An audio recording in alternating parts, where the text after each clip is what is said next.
Makers of Sicker, the hottest craze in passive messaging technology. Singstagram. You speak it, we sing it. For all the good times. Congrats on graduating. Congratulations on your graduation. And the not so good times. Sorry to hear about your loss. Ooh, your grandma's dead. Sorry for your loss. When you have a song in your heart, but you can't quite get it out. New phone, who dis?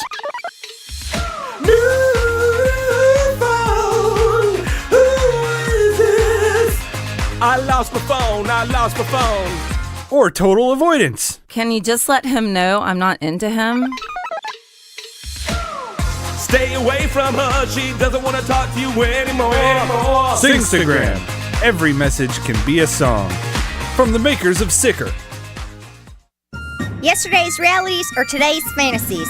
Hey, I'm Hetty Violet, caretaker of Astor Farms, Florida's newest and oldest rentable bed and breakfast. Astor Farms hasn't been updated nor upgraded since its construction in 1845. With no running water or power, you'll be able to live like your ancestors did, but on today's dime. If these testimonials don't sway you, nothing will. June 12th, 2014. My wits are failing me. I feel a constant hunger for the unattainable, and a thirst that cannot be quenched.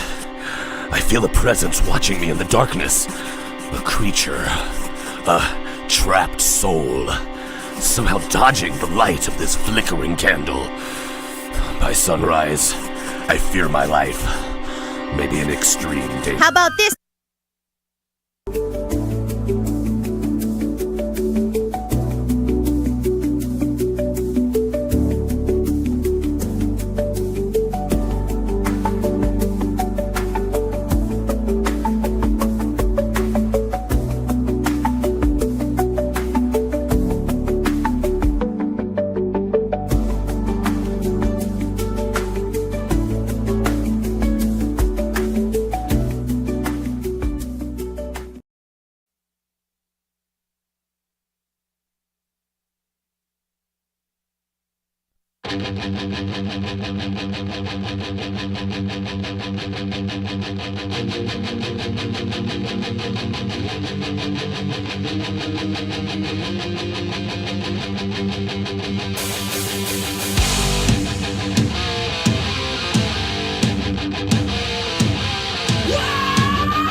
All right, come on, everybody. Join us for another exciting edition of Owen and Dirt's Pop Culture Radio. And Bushy, too. He's here. Hi, Bushy. Woo! Hey, Bushman. Hey. Oh, wait, no. Woo. There you go. That's more like it. I am Owen Money. My buddy and partner in crime across from me, that's Dirt McCoy. Yes, sir. The real McCoy. Is there a fake McCoy out there somewhere? Probably multiples. Have you ever met another Dirt McCoy? No. Somebody sent me a picture of a profile picture of a dude who was going by that name on Facebook, but it was pretty obvious from the picture that he was in prison. Oh, really? Yeah, it was like a prison visitation picture, and like his family must have set up a YouTube or a Facebook page for him while he was Can in you there. get Facebook in prison? No, you're not supposed to, but I mean, you're not supposed to go to prison. Well, that's so true. You think people in prison are not doing what they're supposed to? I had a buddy who went to prison for, I don't know, like 6 years, and every once in a while he would call me, and I'm like, how are you calling me? He goes, we got ways of getting cell phones in here. Yeah, on the butt phone. It really? Is that through the prison purse? Yeah, they move them. No, I think he alluded that if you make friends with certain guards, they'll hook you up. I actually have a story about that. New documentary dropped this week. What, your prison purse? No, there's a new documentary on HBO that dropped this week. That I just watched it. It's fucking is that Alabama brutal. Solution? Yeah. All right. Yeah. I have that written down. We'll talk about that we'll a talk little about bit. that at some point. We got some sports talk. We're going to do manly stuff. Oh, yeah. There are no women here today, no guests. It's just us men, just us distinguished gentlemen. So we're going to talk about a lot of cool stuff. I got like 3 things to talk about, so we're going to stretch this out. Okay. But first, as we like to do, or as I don't know, the best thing that Bushy, one of the best things he's ever said on the show was I think a couple weeks ago when we had Eddie K in here. He was shocked at how much we were drinking, and Bushman over here goes, "We like to test things out by immediately doing them to the max." That is exactly what we've been doing every week. And it's so funny because it's so fucking true. Well, to tell you the truth, in this cup right now, yes, I drink the same thing every time I drink. It's whiskey and Diet Coke, right? Yeah. In this cup today is ice and Diet Coke. There's no whiskey in this. And and because last week and the week before, I'm like, I got so fucking hammered because I'm sipping this drink that we've got, and I'm drinking that. I'm going back and forth, and I'm like, I better lay off the whiskey a little bit. Grab this cup. Oh, that's got whiskey in it too, you dumb fuck. Yeah. So I'm like, yeah. No, I've been doing the same shit. I mean, we just have slowly been ramping up and going harder and harder. And luckily, I don't know. Last week, I actually did the same. Not exactly the same. It's just instead of half a glass of vodka, I put a quarter glass of vodka. Oh yeah. But still, regardless, I'm like, yes, I cannot be drinking a mixed drink that I already made at a high level to get me, that's already going to get me fucked up, and then mix it with 3 other alcoholic things. Well, you make your drinks for the show the same way I used to always. I mean, for my whole life, I used to always take the bottle, cluck, and I'd count it in my head, and then I had. That's why that fucking bar shot thing is on the counter out there, is because I measure now. Right. I'm like, I have to do that. If I didn't do that, I'd be fucking out of control. Well, just to re-mention it too, part of the reason I am so bad on the show is I do not drink like the rest of the week. I don't drink like this every day. I don't drink the rest of the week. Yeah. I do it for I do it for you guys. Yeah. I don't. I understand. I don't enjoy it at all. It is strictly to strictly business. Yeah, so I can loosen myself. You know how part of the job. Some athletes have to take steroids. This is my steroids for the show. Yeah. I agree with you. I'm the same way. Like during the week, no drinking, and if I send the woman here instead, and I stay home, no drinking. Yeah. So this is like going to be the first that I've drank in 2 weeks, Oh, a month. And every time I go to the liquor store, they've got this glass case that's behind with a lock and stuff. Sexy case. And there's these odd shaped bottles with the symbol on it, and I feel like it's like the Knights of the Templar or something. And I'm like, It is, or like a pirate dagger hilt or Yeah. something like that. yeah. So I keep saying I'm going to get something. I'm like, it's got to be expensive. So I got a small bottle, and it's Douchey. Yeah. Douching. It's douche. It's deuce. So I figured, we should try this. And just in case it's gross, I mean, it's a small bottle. What we've just been talking about, this will be done before the first segment. I got the good old standard screwball. So, Have you held that bottle up so the camera can see it? Did I? No. I don't. Yeah. Boom. Hold on. I got to get the proper music if we're going to do this. Excuse me, sir. Is that Cavatier? Is this what the lady? I do believe that is Cavatier, which means I am forced to speak with the latest man's voice. All right. Do we have cups for this? Yes. All right. We should have some Knights of the Templar music going as we do this Knights of the Templar. Real quick while you're doing that. Oh, shit.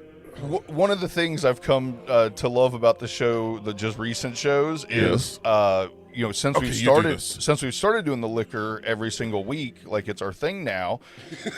Dirt always has glasses sitting over there, waiting, and it's a really funny thing. I was sitting here and I looked over and I seen the glasses waiting, and I was like, oh, that's a nice warm fuzzy feeling, like knowing that there's some like something's coming, new or classic, and my brain is so fucking stupid.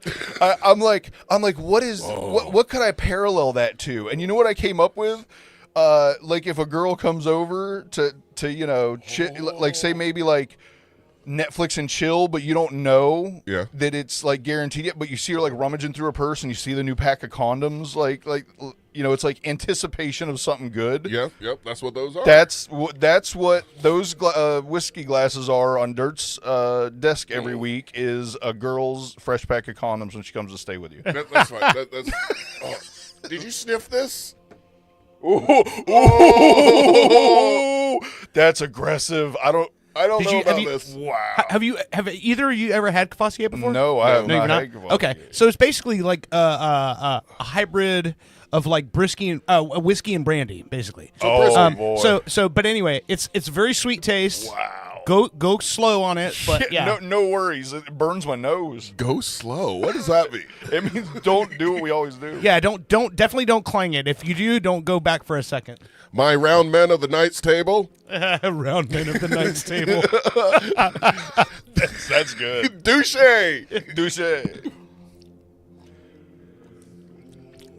It's not as bad as I thought it was going to be. It smells stronger than it tastes. Right. The brandy kind of. It's got the sweetness to it. Yeah. The brandy kind of really smooths it out. I mean, don't get me wrong. You're not going to drink as much of this as you would have like Screwball or like some of the other drinks we've had. But it's so the purpose of. Well, I don't think it's meant to be. No, Yeah. this is the amount. It's normally like a two to three fingers of cognac Cavassier. And like a cigar is the way it's paired. Normally, you see a guy at Corona Cigar Factory. You'd have a glass of this and a cigar, and that's like sort of like a distinguished gentleman. Yeah. Like Weird Scotch. Weird same gentleman. thing. Fuck that. I'm a child. I think that's hard after a little bit. Like, Scotch I just took a teeny tiny little sip, and it's fine. It's I took good. a gulp. I'm sorry. I seen you. And I was like, well, literally, get a taste of it, literally yeah. just said not to do that. Yeah, He did, didn't he? yeah. Yeah. I think it would be better from like the Holy Grail or something. This is probably what they drank from the Holy Grail. So check this out. One of the things that's kind of cool about a drink like this. Yeah. So a lot of times at these cigar bars, what you'll get is you'll see them pair these. They'll have like a certain brandy or cognac or scotch, and they'll pair it with a certain cigar, right? Because the flavors that you get from the drink pair with the flavors you get from the cigar. So it's like the certain burn or certain aftertaste that you get from a cigar will pair well with a drink like this. And so that's that kind makes of the sense. way that they kind of match up. Yeah, whatever. The brandy sweetness kind of reminds me of that blackberry mead that I had. On the tail end. Yeah. I want to mix it with Although the mead was, obviously way like tastier, which I still want to bring in if I have to sell some fucking Tell plasma. me I keep or forgetting something. about that. You got to remind me the day before so I can hit like a Total Wine or something. Would No, they have- I'm gonna go sell plasma so I can buy mead. Get more fucked up Speaking if of you have less that, plasma. Speaking of selling plasma, Yeah. the new episode of Beavis and Butthead is out. And I'm sorry, maybe it's not this week's show. I think it's last week's show, and it involves the guys trying to sell their sperm. Okay. They get kicked out of a sperm bank, so they go to try to find another bank. Sperm bank. It ends up being a regular bank, and they're trying to jerk off in the ATM. Yeah, it's Put your deposit here, butthead. yeah, Who hasn't? Yeah. it's a great episode. All right, well, we'll be watching for that. Yeah, What can you get that on? it's Comedy Central. Just any. It's not streaming until the season's over, so it's like I have Sling TV, so I have Comedy Central on that. That's what I'm watching it on. You slinger. Speaking of which, if you're watching the new season of South Park, do not watch it on the streaming apps like that. Watch it on Paramount only, because it's not censored on Paramount. Oh. When you watch it on the streaming apps, they censor out all the profanity. Oh my god. And it sucks. Yeah, that does suck. Yeah. All right. Had some things going on in my life this week. I want to get this off my chest a little bit real quick. Mm-hmm. My grandmother is totally fucking going crazy. I don't know. If later on in the show you want to try giving her a call, sure, you might be able to. But it's always yes. But it's almost at this point she's like, I don't know. It's like picking on an old lady. Why are you picking on her? Because I think. Mentally, I think she's really deteriorating, and let me let you know what. That doesn't make picking on her any better. Just that's not a positive. I'm saying Okay. it's not good. It feels like picking on an old lady if we keep. Anyway, I don't know. Oh, I see what you're saying. She's been grumpy for a while. You guys see it, and it's funny. I'm telling her she's having a great granddaughter, and she's like, "I don't care. Cut your dick off." Yeah. Well, apparently this week. Or sometime this week, she got a little angry with her daughter, my aunt, and she hasn't been down here to Florida in like 10 years. So she calls her up, starts yelling at her, and hangs up the phone on her and all this stuff. My aunt calls me, is like, what's going on with mom? And I'm like, dude, she's always been angry, you know. Where have you been, you know? But I think it's getting worse and worse. And then, you know, you saw how she kind of was like really mean to Brittany about the cruise thing and stuff. Right. We talked about some of this stuff off air. So it's like, what do I do from a guy who lives an hour and a half away from her? She refuses to move or do anything like this. Like, do I keep calling her up and playing with her on the phone and that's it? And then she forgets about it the next day and acts like we haven't talked for like a month. That's a rough one. Exactly. You know what I mean? And it makes it hard for you not to at least engage with something where there's some comedy in it, you know, just as a coping mechanism. Exactly. Like I was being a smart ass about, you know, messing with, but I get it. But the shit I'm going through with my mom, like she's so mad that she's, you know, watching herself slowly die, you know, and she's like kind of right there. I mean, I don't know if we got a year, 2 years left, you know, but you can tell it's just steadily degrading. Every couple months we're at the hospital and it's the same stuff but worse, but there's nothing they can really do. So it's like a Band-Aid. And but she gets really mad because she is degrading and aware of it, you know, and it's got to be frustrating. It's got to really. I'm dealing with it in the way that I can't work like I used to, right? And it's really fucking with me and it's doubly fucked because not only is it a self-confidence thing, it's literally a no money to sustain yourself thing, you know. So it's like fuck. So, yes, it's very frustrating. So I can only imagine add another 30, 40 years, you know, of physical degrading to that. Yeah. And it's got to be horrible. My aunt and I were talking, and, like, she's kind of like she had a group of friends that she'd known for a long time. She retired with some of them and stuff like that, and, like, she cut all them out of her life. And she's getting mad. She probably didn't want to see them die. Maybe. Like, I don't go to funerals. I have a really bad thing where people get mad at me and stuff, but I can't do it. I don't want that to be my last memory of someone. I did it. I've done it a couple times, and guess what? That is my last memory of that person. I have to see them in a casket in my head. They don't care. They're not alive to fucking. So I would much rather have my last good memory of our last interaction than go and boo-hoo with a bunch of people. Most of them I don't know, and then you're being emotionally vulnerable around people you don't fucking know. I was like that for a long time. And what changed me on that, not going, because there's a lot of funerals I didn't go to because I'm like, same thing what you just said. What changed me on that was the family, about what it meant to them for me to be there. And so I would just... Nobody cares if I'm there, so... If it was an open casket, I try to avoid that. Yeah. But for the parents and the people who know me, and it was like, oh, you know, your friend or whatever, your friend's family, it means a lot to the family to see like a room full of fucking people that showed up and stuff like that. So, but it's tough, man. It's a really hard call. I've had to go to so many fucking funerals in the last 5 or 6 years that it gets tough when you get to that age where you're like, I mean, I don't like when people started dropping like that, I'm like, we're not old enough for this to be happening yet, you know? Yeah. But I mean, it's the truth of it is we are, you know? And it's kind of a little bit of a wave because a lot of people I knew when I was younger, you hear about dying and stuff that was usually something stupid like drugs or an accident, you know, something right cause. And now it's kind of getting to medical stuff. It's like this wave is changing as we get older. It's kind of like, he bent over to tie his shoe and his head exploded. So, I mean, that's one thing that as we get older, as friends, we do this to help us feel young, I guess. And well, shit, actually, this is a perfect segue into the fucking story I was going to tell you guys about hurting my back this week. Did you hurt your back this week? You need a back rub? Yeah. Oh, it's bad. Like it's part of the reason that you guys had a call to wake me up to come here tonight.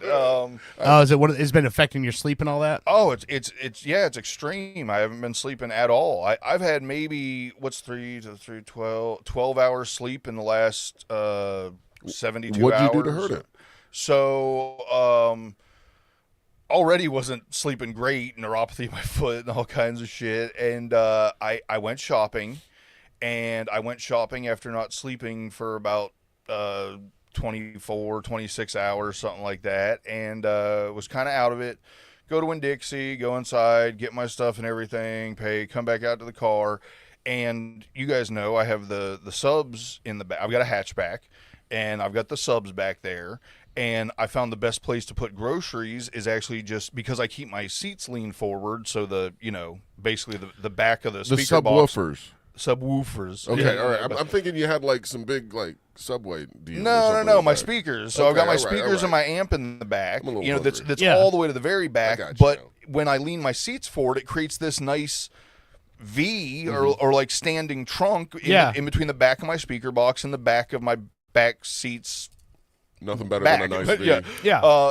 So that's where I put my groceries. Well, I grabbed 2 handfuls of groceries, right? But I lean against my back bumper and I lean over the speakers and I drop them in. So I go to do that, and all I know is the fucking world moves, and I fall into my trunk and hear a big crash and cracking, and I fall like into my trunk. Thank goodness the speakers were there to like land on, or I would have fallen all the way into my trunk. And it's because for the first time ever, it gets better. For the first time, this happens because for the first time ever, I forgot to set my parking brake on a manual transmission car. And I didn't put it in gear or fucking anything. So one, the motherfucker could have rolled away while I was in the store. 2, that's why I fell, was because I went to lean up against the goddamn car with 2 handfuls of groceries. And the car moved. And the car, went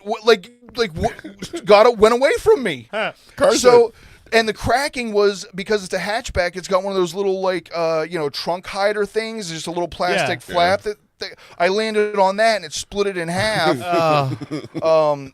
Oh my god! So it really fucked my back up because I didn't see it coming. It was a fall that I didn't see coming. Both of my feet came off the ground. You know what I mean? It was like a teeter-totter. Like I fell right into. Like I said, if the fucking speaker box wouldn't have been there to catch me, and the car probably would have. I would have fallen all the way into the trunk, legs up in the air, and my car would have rolled out into the fucking. Well, see, this is one of those situations where the subwoofer saved your life. Yes, because if that hadn't been there, you would have fallen into the trunk. And if I knew anything about sitcoms, when you fell into the trunk, that's when the lid would have closed. And then 2 weeks from now, it would be like that rapper with the girl in his trunk of the Tesla at the tow yard. Where people would be like, "Whatever happened to Bushy? I don't know." And then be like, "Oh, we found his car at the Winn-Dixie. He was in the trunk the whole time." So I haven't even given you the cherry on top. So I keep it going. So already not sleeping because my back is fucked up. Go to the store, and because I'm not sleeping, I fuck my back up worse. I get home and I go to get the groceries out. Yeah. My trunk hatch no longer opens. Oh, you had to go over your seat and yes, so I had to pull my fucking driver's seat forward and do the lean over twist, which is really good for your back, in order to get to all the groceries that I just purchased. So what did you think? Wait a minute. Did you? You know what might have happened is when you fell forward on it like that, you might have pushed the latch closed, and so it's just fucking locked. It's seized up now. You got to break it loose. Well, the thing is, the bottom part isn't the latch. The bottom part is just the metal. It's the striker. You're right. Yeah, you're right. Yeah, so because I thought the same thing, and then I was like, well, wait a minute, that's just the striker. So why would that? Yeah. Maybe I bent the striker slightly. Maybe my belly actually moved. I wouldn't think so. I mean, it's a pretty tough piece of steel. It is, and it's very small. It's not something that's very bendable. Or maybe I pushed the speaker box to, or maybe there's maybe a part of the plastic thing. It could have been. Yeah, that could have gotten in there, so that it created some pressure between the lift gate and the striker, so it's just pushing so hard on that thing it can't pull loose anymore. Right, but it's weird because even hitting my lock unlock, I used to be able to hear it back there. Now you can't hear it, and now I hear nothing happening with the lock unlock. But again, that mechanism's in the lift gate, not the fucking. Not not on the car side of it. So I don't know. Maybe when the plastic thing fell, a little piece of carpet ripped off and it's stuck in there, so it's not letting it go. There's all kinds of wonderful random. I've always told you guys, it is amazing the weird ways that I've hurt myself throughout my life, and that's just another one on the list of really, bro. Like, it adds insult. I went home mad. You know what I mean? It wasn't just like, ow, I hurt myself and that sucks. I'm mad because I was dumb enough to leave my fucking parking brake off. I mean, that could end up. I could have come out, and my car could have been, backed into somebody else's or something. Yeah. It's horrible. So going in the whole, what we were just talking about, getting mad all the time because you're fucking falling apart. I'm not that old. Like, what the fuck is going on, dude? It's embarrassing to share this stuff on the show too. But that's I'm all like, right. Well, it's therapy. Just so you know, we love it because it's content. I bend over sometimes, and it's like you go so slow because it's like everything is so tight, and I've got these kids I'm trying to play with, and I'm like, Daddy's got to sit up here. You come to me. You bragging, bro? What? I bend over and everything's so dude, tight. When I bait, that's on my profile. I almost don't want to say what I was going to say now with that comment, but no, because when I babysat the kids, I got down on the floor to play with them, like on the carpet and everything. And when I was done, I was like, this was a terrible fucking idea. And then I went and just sat on the floor. It took me a while to get the wanting to actually get back up onto the couch. Not how you like I couldn't figure out how to use the recliner, and I was trapped. No. Hey, when I get down on the floor and decide I'm not getting up, I'll just lay there. And eventually, with as many kids I have now, just one pick of them, you up and carry you off. one of them will eventually come over, get up on my back, and start like crawling on it or standing on it. And god damn, that feels so good. Right. Hey, if you want to come over and have a baby crawl on your back, I'll allow it. I used to date only fat girls just because they were the only ones that when they walked on my back, it would do anything. Wait till you have a 5-year-old on there. And I'll even have him in his pajamas, which is a little creepy. I was like, why do you say that? Because I have pajama day written down here. I have an issue here. Speaking of kids and 5-year-olds and elementary school kids, there's this thing that they're doing now. It's called Pajama Day, where all the kids dress up in their pajamas and come to school. And they go to school in them? Yeah. And at first you think, oh, that's kind of cute and sweet. However, not really. You're dressing up your kids to go away from you to other adults. That's at Jackson's school now. He's been there for what, 2 months now, I think, maybe going on the 3rd month. They've already had two pajama days where they've gone to school in their pajamas. Okay. And I remember when I was in 1st grade, kindergarten, I was really curious about that other sex. Right, I know. I remember your story. Didn't you do doctor with a girl? Fingering on. I didn't go that far. I didn't insert that young. I didn't know about insertion. I just thought you pull your pants down, you guys hug. Right, right. I thought, and that's what I would do. That's how I still do it. So I could only imagine little Owen in 1st grade or kindergarten having all these girls show up in their like 90s and stuff. I mean, I just, that's on one hand. The other hand is what school person first thought of this idea. First, he needs to be investigated, or she, because who goes to the principal say, hey, you know what? I have a good idea to really make the kids, have happy. Fun. Let's have them all come in their pajamas. Well, next up, lingerie day. What the fuck? What? So here's the thing. I don't find that as creepy because I know me personally, when I was a kid, I don't know if you ever got your fucking new pajamas and you get your fucking G.I. Joe pajamas or your fucking Superman pajamas and stuff like that. And it was like, and it was cool. Back then, especially in the 80s, they had all this cool fucking shit that you would get as a kid, for pajamas. And I can kind of see kids wanting to fucking show each other their pajamas, and you're not going to fucking have, every kid there's not going to have a sleepover. So you want to show off your fucking cool Ghostbusters pajamas that you got, Which he did have, and he wore those. However, jeans, the thick materials, his Ghostbuster pajamas, not that thick. And I just haven't, I don't know. It's a little issue with me. I'm like, can he just go? You can't send your kid in clothes on pajama I'm just sitting here day. thinking how much that would have sucked because yet again I was homeschooled. But if I would have gotten sent to school for pajama day, I would have been sent in fucking my underwear, pea stained tighty whities. Yeah, like, I thought Well, if I went to work in my pajamas today, that's what it would be. just watching my dad walk around, I thought they came with the fucking yellow in the front. That's how you know when you got them on right. Yellow Yellow in the front, brown in the back. That's so simple. Anyway, yeah. So, 5-year-old will walk on your back, assuming it's the right day of the month. He might be in his pajamas. So anyway, So, did you want to do the celebrity death now?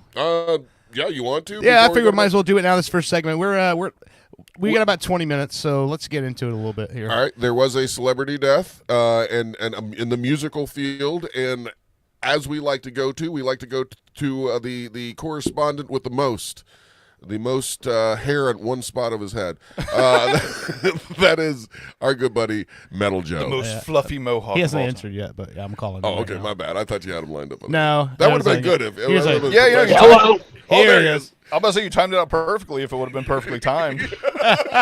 Hey, Metal, how have you been the last few days? and what's going on? The last 24 hours have been really, really Rough. rough. As we all know, as the world knows, Ace Frehley has died. Right. Ace Frehley of Kiss, First original member of Kiss to pass away. and he played the banjo. Yeah.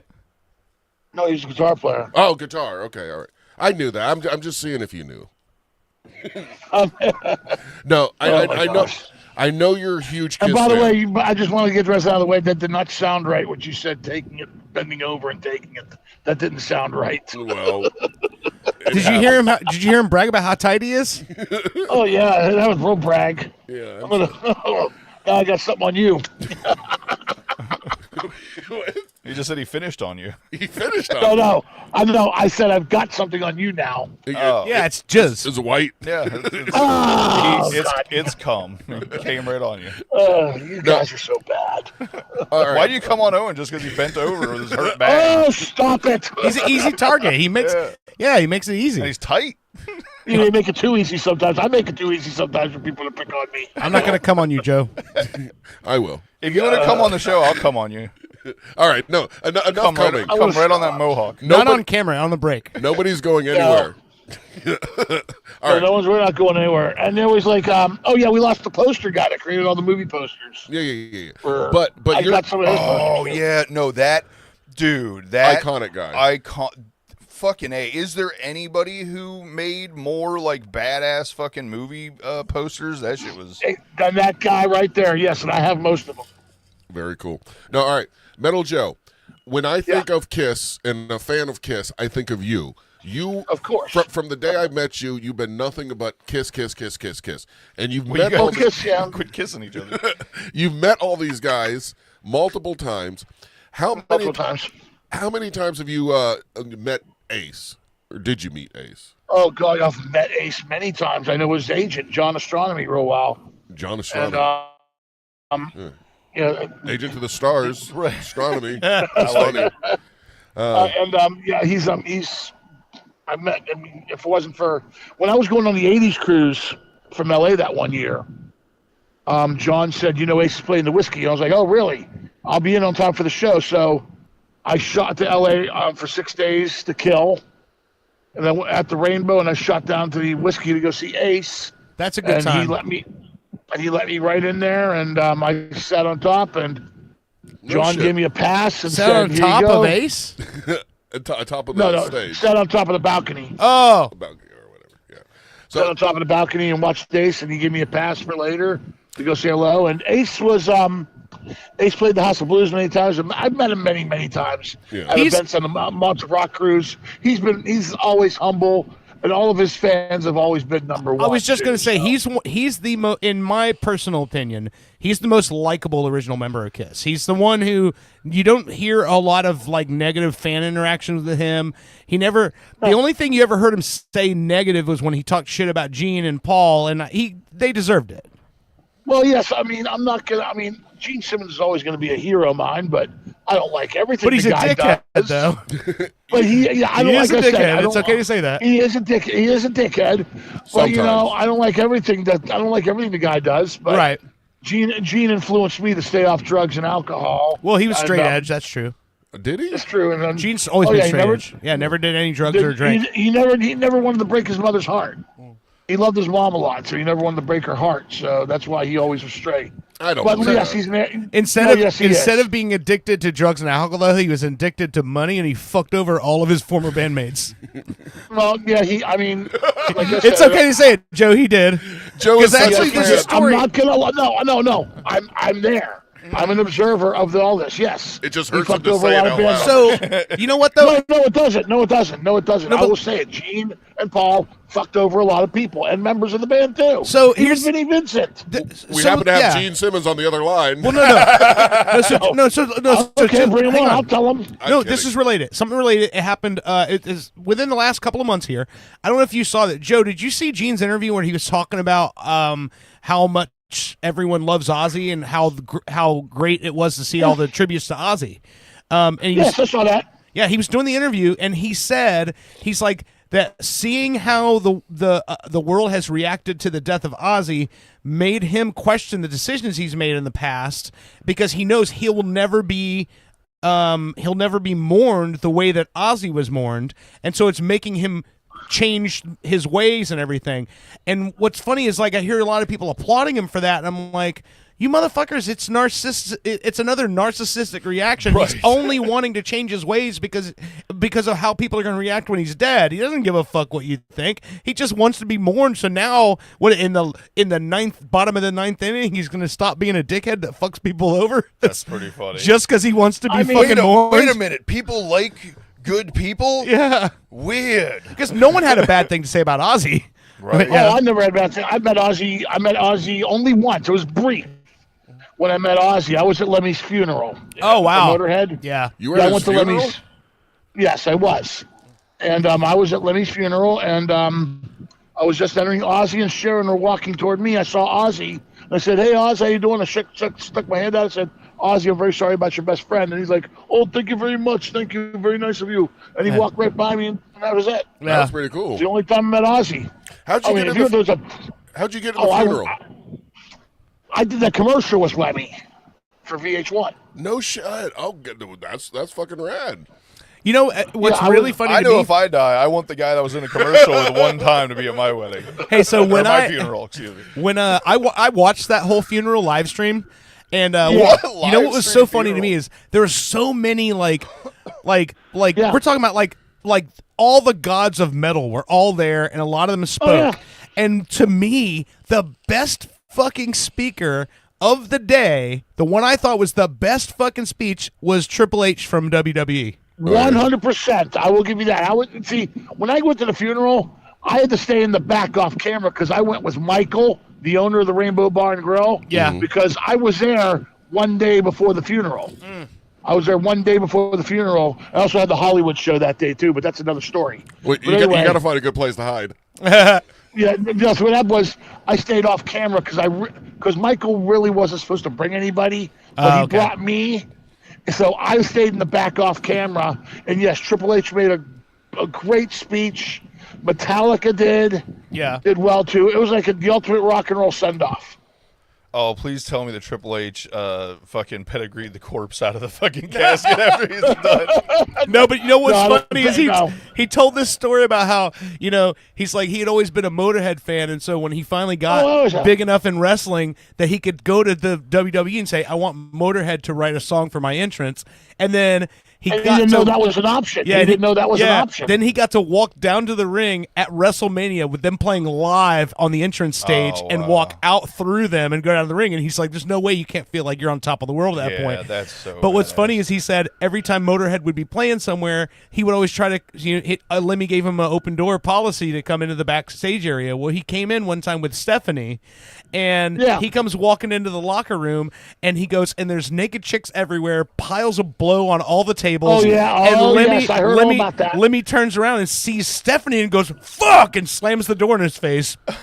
And he's like, and then a couple minutes later, the door opens back up. Everyone's got their clothes back on, and all the blow's off the table. And he goes, "I only can assume he did it all."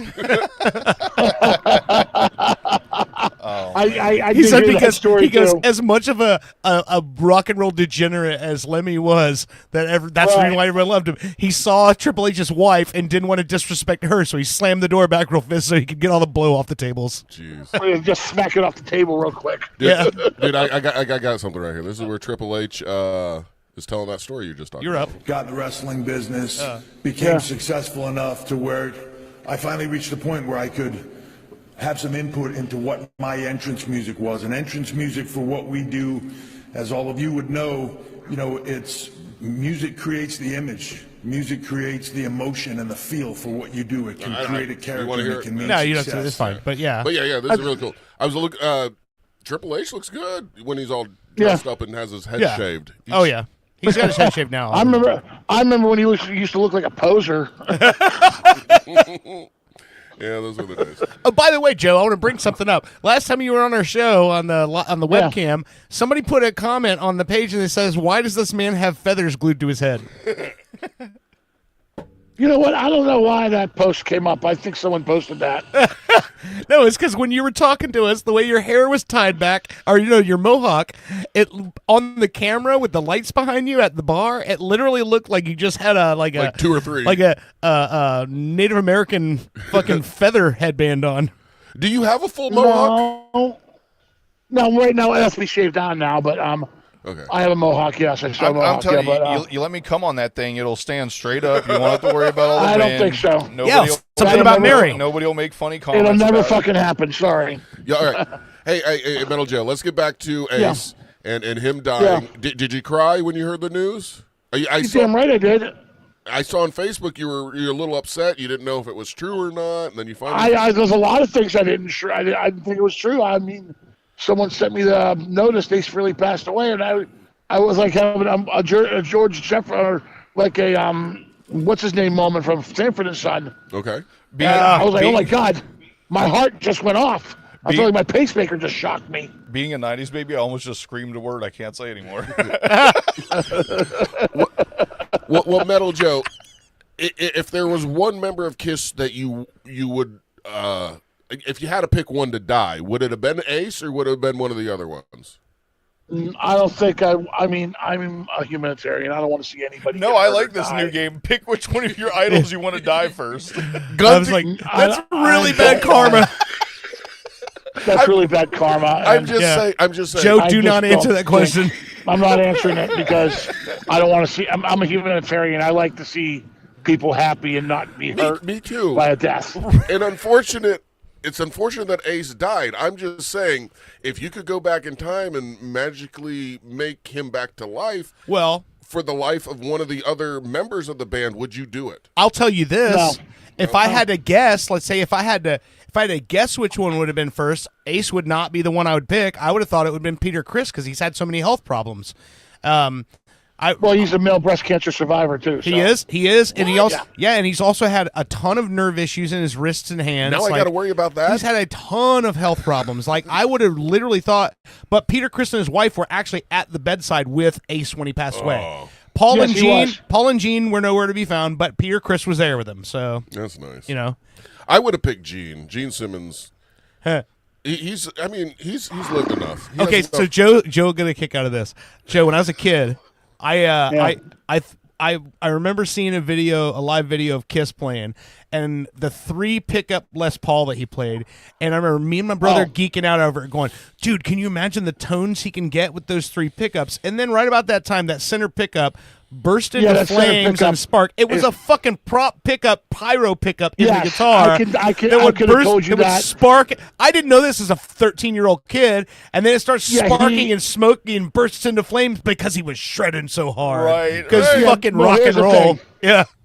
Here's the thing: that third pickup in the middle, he presses it down, and that's when the smoke bomb goes off. Yeah, exactly.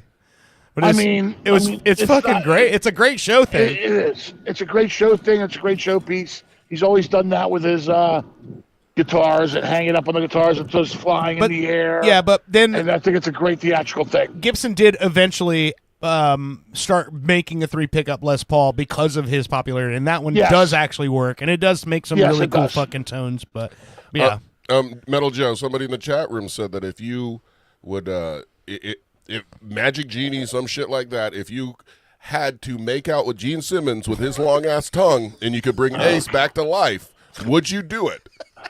Fuck no. What? Oh, wow. You wouldn't kiss a dude to bring somebody back to life? I'd do it. Just No. because it has a long tongue? No. Listen. I might even lick a guys. butthole. Joe, bring you someone got to back. use your What kind of powers for question? good. Joe, you got What to kind use your of- powers what kind for of good, question Joe. is that? Joe, What kind of question is good? Joe. What kind of Magic, question? that's a very legitimate, important question that needs to be asked. Joe, if somebody gave you the power to give a man his life back, just make out with a dude, you wouldn't do it? Well, he has a long That's fucking tongue. selfish as fuck. I'd I'm make out with selfish Gene as fuck. Simmons, and I don't even like him. I'll make out with him so a guy can have his life back. No, I'd make out with him Just to a thought. get my dog's Hold on, life hold on, hold I on. just, I just Let's had give a bad Joe. visual. I just had a bad visual. No, listen. We're gonna give you a chance to redeem yourself. Would you make out with Go a ahead. dude to bring somebody back to life? Just random. Absolutely not. Oh, that's so fucked up. That's so fucked up. I'm sorry. I mean, That's literally last on my list Death of is a things to part of do. it. But Listen. still, I would do it. death if it would is bring a part of life. Oh, Not no, if- it's a part of No, life. not if you make out with dudes. Bring them back to life. No, Dude, death is a part of Can life. you imagine if that actually I mean, worked? Can you imagine how many people would be I on this just threw up in planet? my mouth right now. I just threw up in my mouth. All of right a sudden, now. the Pride Parade is like the fucking second coming of everybody. They're just like, In more ways than one. yeah. I just threw up in my mouth now. Thanks a lot, guys. No problem, buddy. Wait a minute. If you make out with a No. dude, if it brings one person back to life, what if you come in a dude? Is that like five? No, Do you, like five people. Like you have to come in a girl to make a life. I've learned that. I've learned that. Oh, yeah. You had to go there, right, Owen? Figure that shit out. God damn it. Hey, Metal but, Joe, are you still yeah, what's sad? up? Are you crying? No, I mean, You're welcome. Now he's throwing up in his mouth. Right. I'm just saying. I mean, You could be sad, but we'll make you nauseous. like that's not happened before with Owen's other show. Yeah, that was true. All right, buddy. I'm glad you're But I'm doing just well. saying. I mean, yeah, I'm. Did you know I was hanging out with Tiffany too? Yeah, I saw that. Tiffany and Elvira. No, Tiffany and Timmy Two Tones. Right. 807-509. Well, no, you just posted a picture today of Ace Frehley with with Tiffany Tiffany. That's a and with picture, yeah. Elvira. Yeah, I'm gonna get those. I'm gonna get that picture of Elvira done by an 8x10. Yeah. She'll be at Spooky Empire this year. Fuck yeah. I'm gonna ever sign it. Cool. And also, like I said, I was at this 80s event in Daytona. Yeah. And Tiffany was there. And Timmy Two Tones. I won Timmy Two Tones guitar.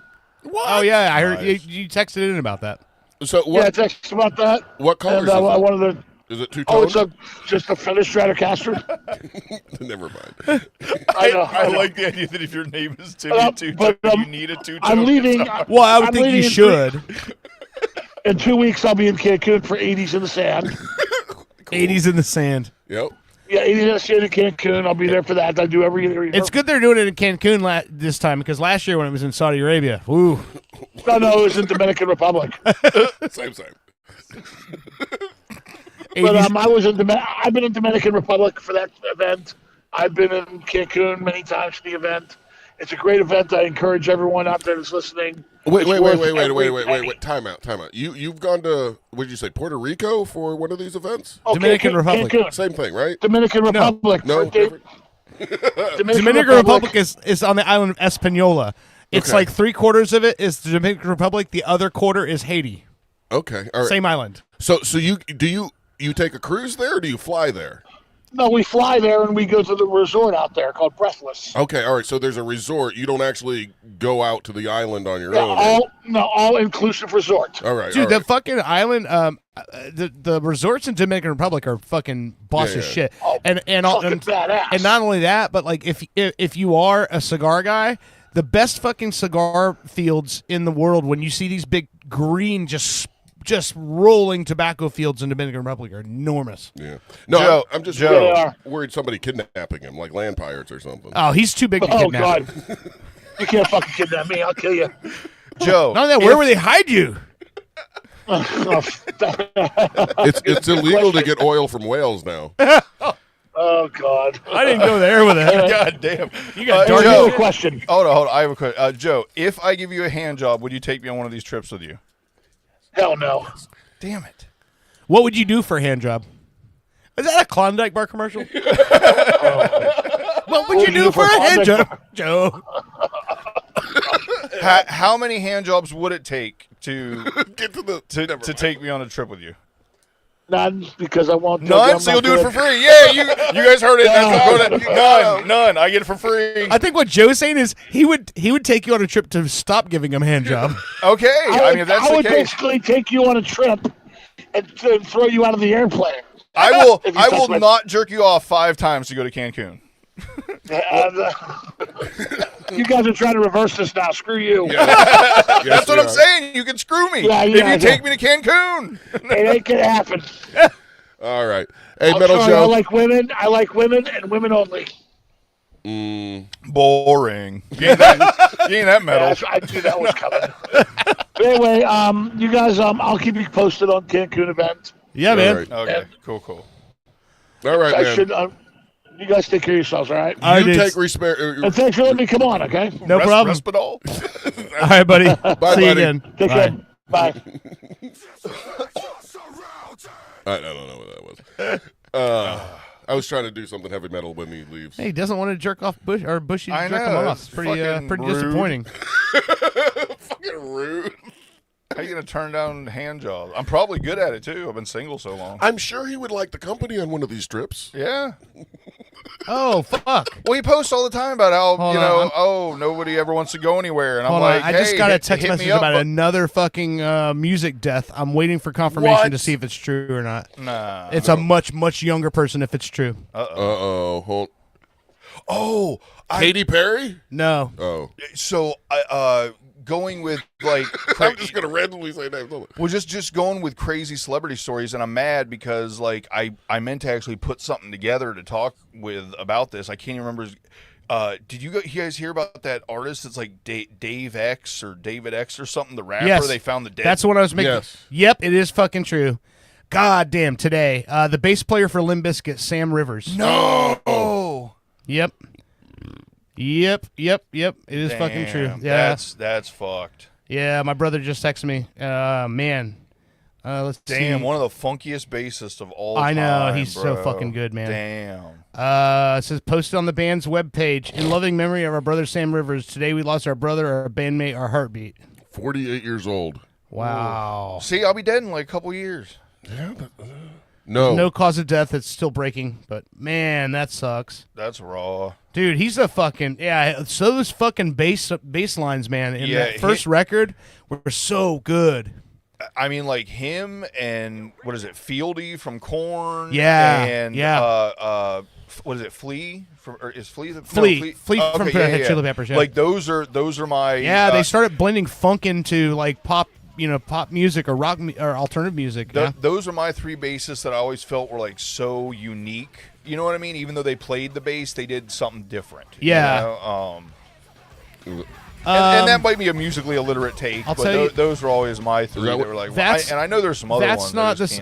We're gonna have a problem. We play a lot of it, but the That's song that I think was the Nookie.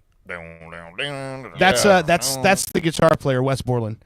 Wait, no. That. Okay, well, I feel like a fucking idiot now. I always thought that was No, that's guitar. But it's on the first album, $3 Bills, y'all. That one's the one that had all his great lines in it, and it's the song called Stuck. Stuck. All right. Wait. Is it Stuck or yes? No. Sour.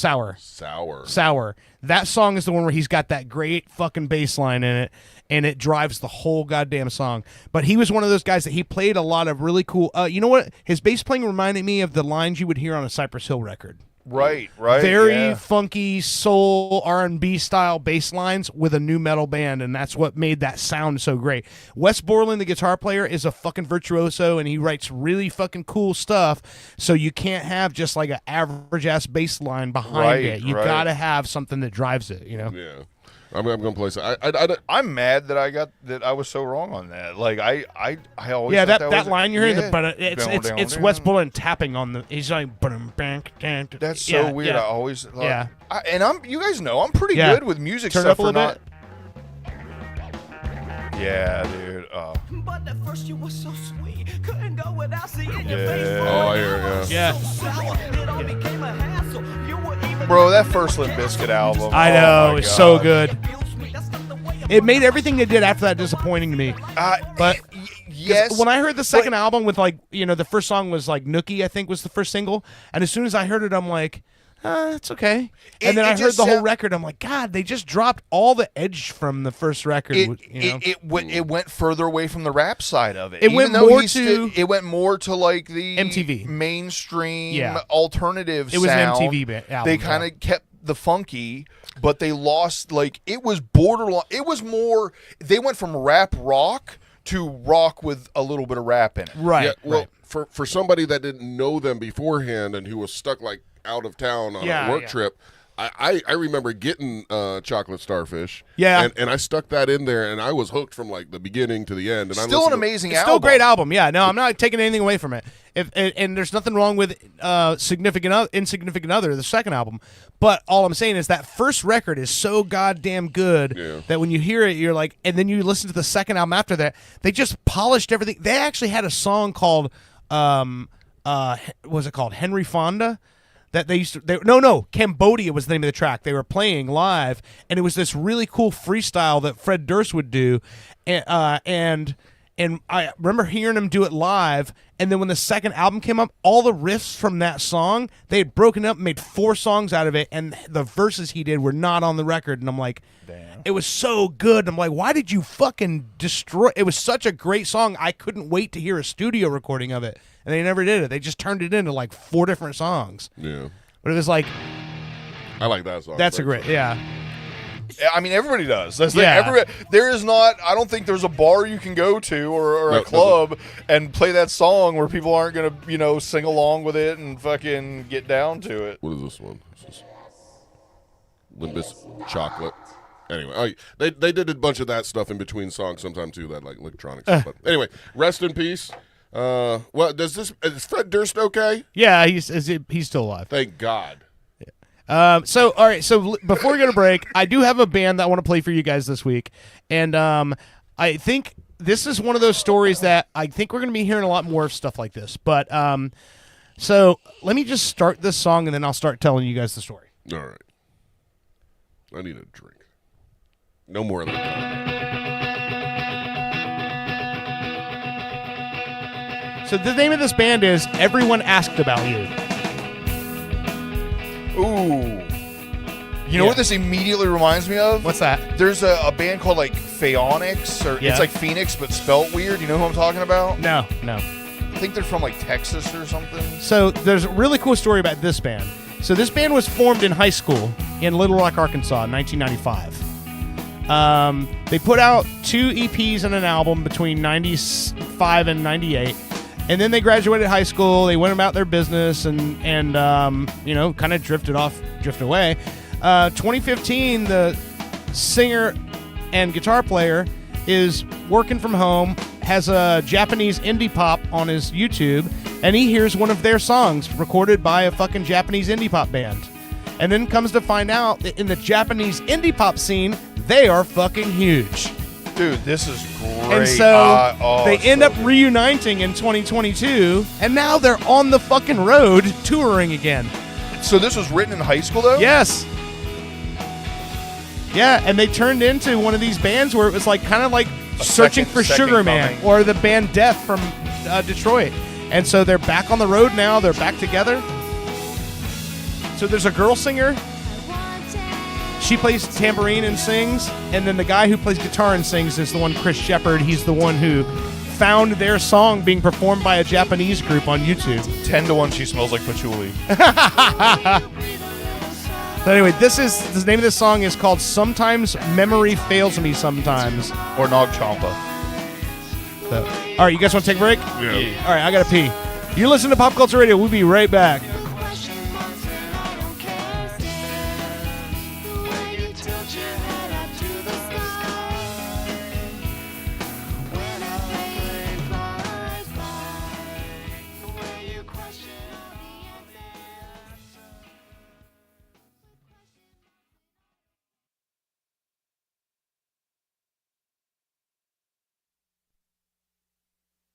Tonight on Orlando's Super TV 3. From the producers of Naked and Enlightened, we bring you the social experiment of the century, Pop Swap. Who's got the TV? Who's got the batteries for the remote? That is the remote for the Himalayan salt rock lamp. Salt rock? What the hell is that? We don't have a TV in no here. No TV? Yes, we have a TV. I worked 30 years for we have a TV. Get in tune with, the root chakra. I got my chakras. My doctor prescribes them. Rhonda, you're talking nonsense. Actually, I have an Earth name, and Your that is name? Rabbit Fox. The what? Watch what happens when millennials meet their new grandpas. I'm so hungry. This sandwich bread tastes like pride root. Grandpa, what are you doing? Put it down. That's not your food. That's my food. It's gluten-free. Yeah? Do you know what a gluten is? Yeah, I know what gluten's are. I'm gluten-free. You damn right you're gluten-free, because me and all of my friends, we stopped at gluten. No, you didn't. Sure I did. No, you didn't. Mm-hmm. No, you didn't. Yeah? You did not. The glutens, they were coming out of the woodworks. They were Tommy, and Tommy was from Kansas City. So we called him KC. Right behind me was Tex. He was from Baltimore. So there we were. When Generation Y mingles with Generation What? All right, see you in a week, Pops. Huh? No, not you. How you doing, face? Hey, you get your mangy mitts off of my granddaughter. You're not my granddaughter. Don't you tell me what to do. This is damaging me emotionally. Who? The greatest generation in human history faces their greatest challenge. Pop Swap, only on Orlando's Super TV 3.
Ready? Nope. Too late. Ready? Up.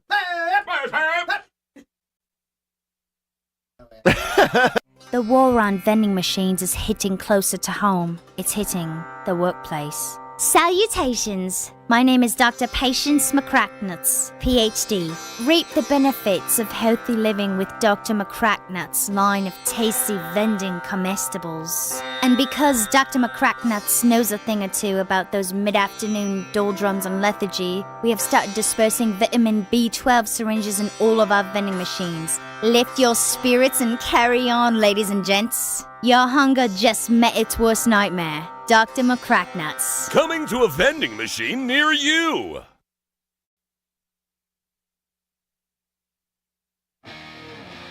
From Fitcore, the latest development in sports rehydration technology. Boston Sports Chowder.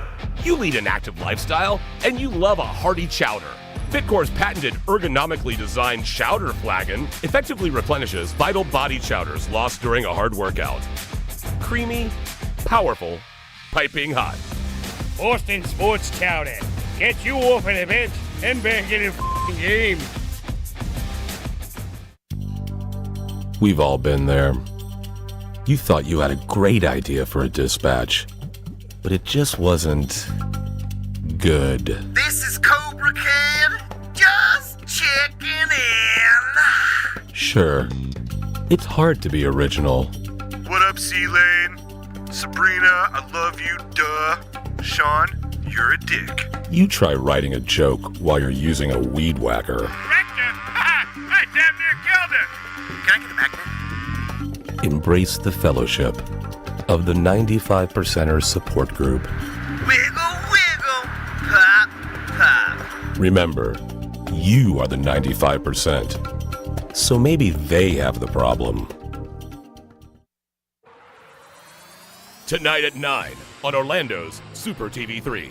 She's a nun with a secret past. I must confess, I've never ever taken confession, never. He's a 12-year-old genius who plays by his own rules. Oh, DDoS hack of NORAD? Child's play. First, soccer practice. Together, they are Penguin and the Rookie. It's never gonna work, Rookie. That's what my mom said about birth control. Two paths, one journey, where salvation and puberty collide. Defuse the bomb already, honey. I can still catch happy hour. Chill out, you old bird. I have 15 seconds and 10 are for boobies. Start the habit. Penguin and the Rookie on Orlando's Super TV3.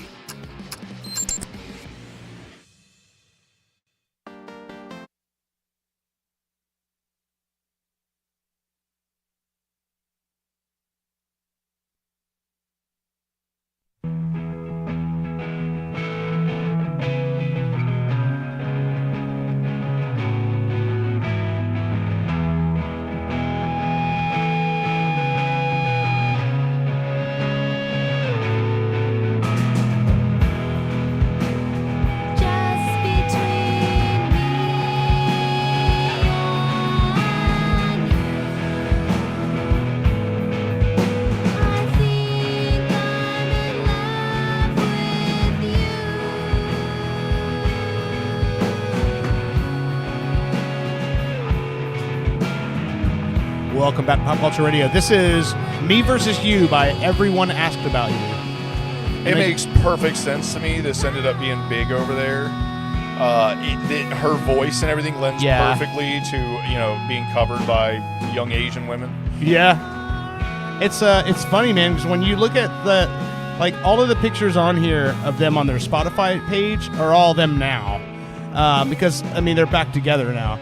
But when you hear their sound, and it's like all these bands from back then that sort of made it, it makes total sense, Yeah, no, I love this. I can't believe it's taking me right back to high school fingering. It's great stuff. I really like the cool arpeggiated guitar parts, and where it's like that really dreamscape sort of guitar sounds. It's almost like a cross between like a Smashing Pumpkins and Cranberries. You know what I mean? Yes, It's like all mixed in there.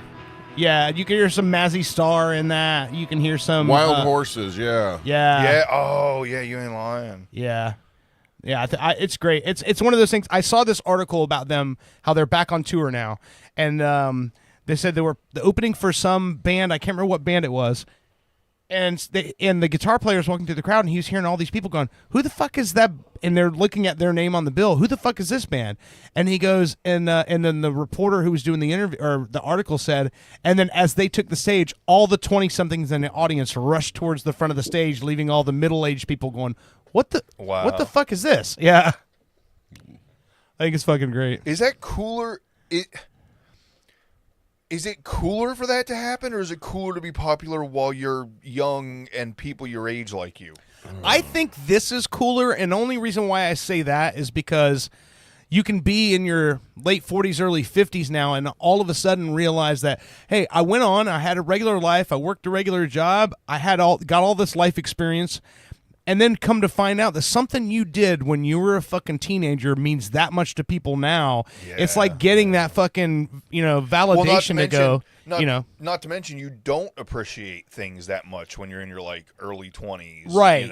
You're expecting it. Almost like you're expecting it's supposed to happen. Right. Like, oh, there's people that make it big as a band. I'm a band. There's a few people that like us. Why aren't we big? It's right, not. It's way simpler than once you've grown up and then go, oh, wow, people like me now and appreciate what we did back then. That's awesome.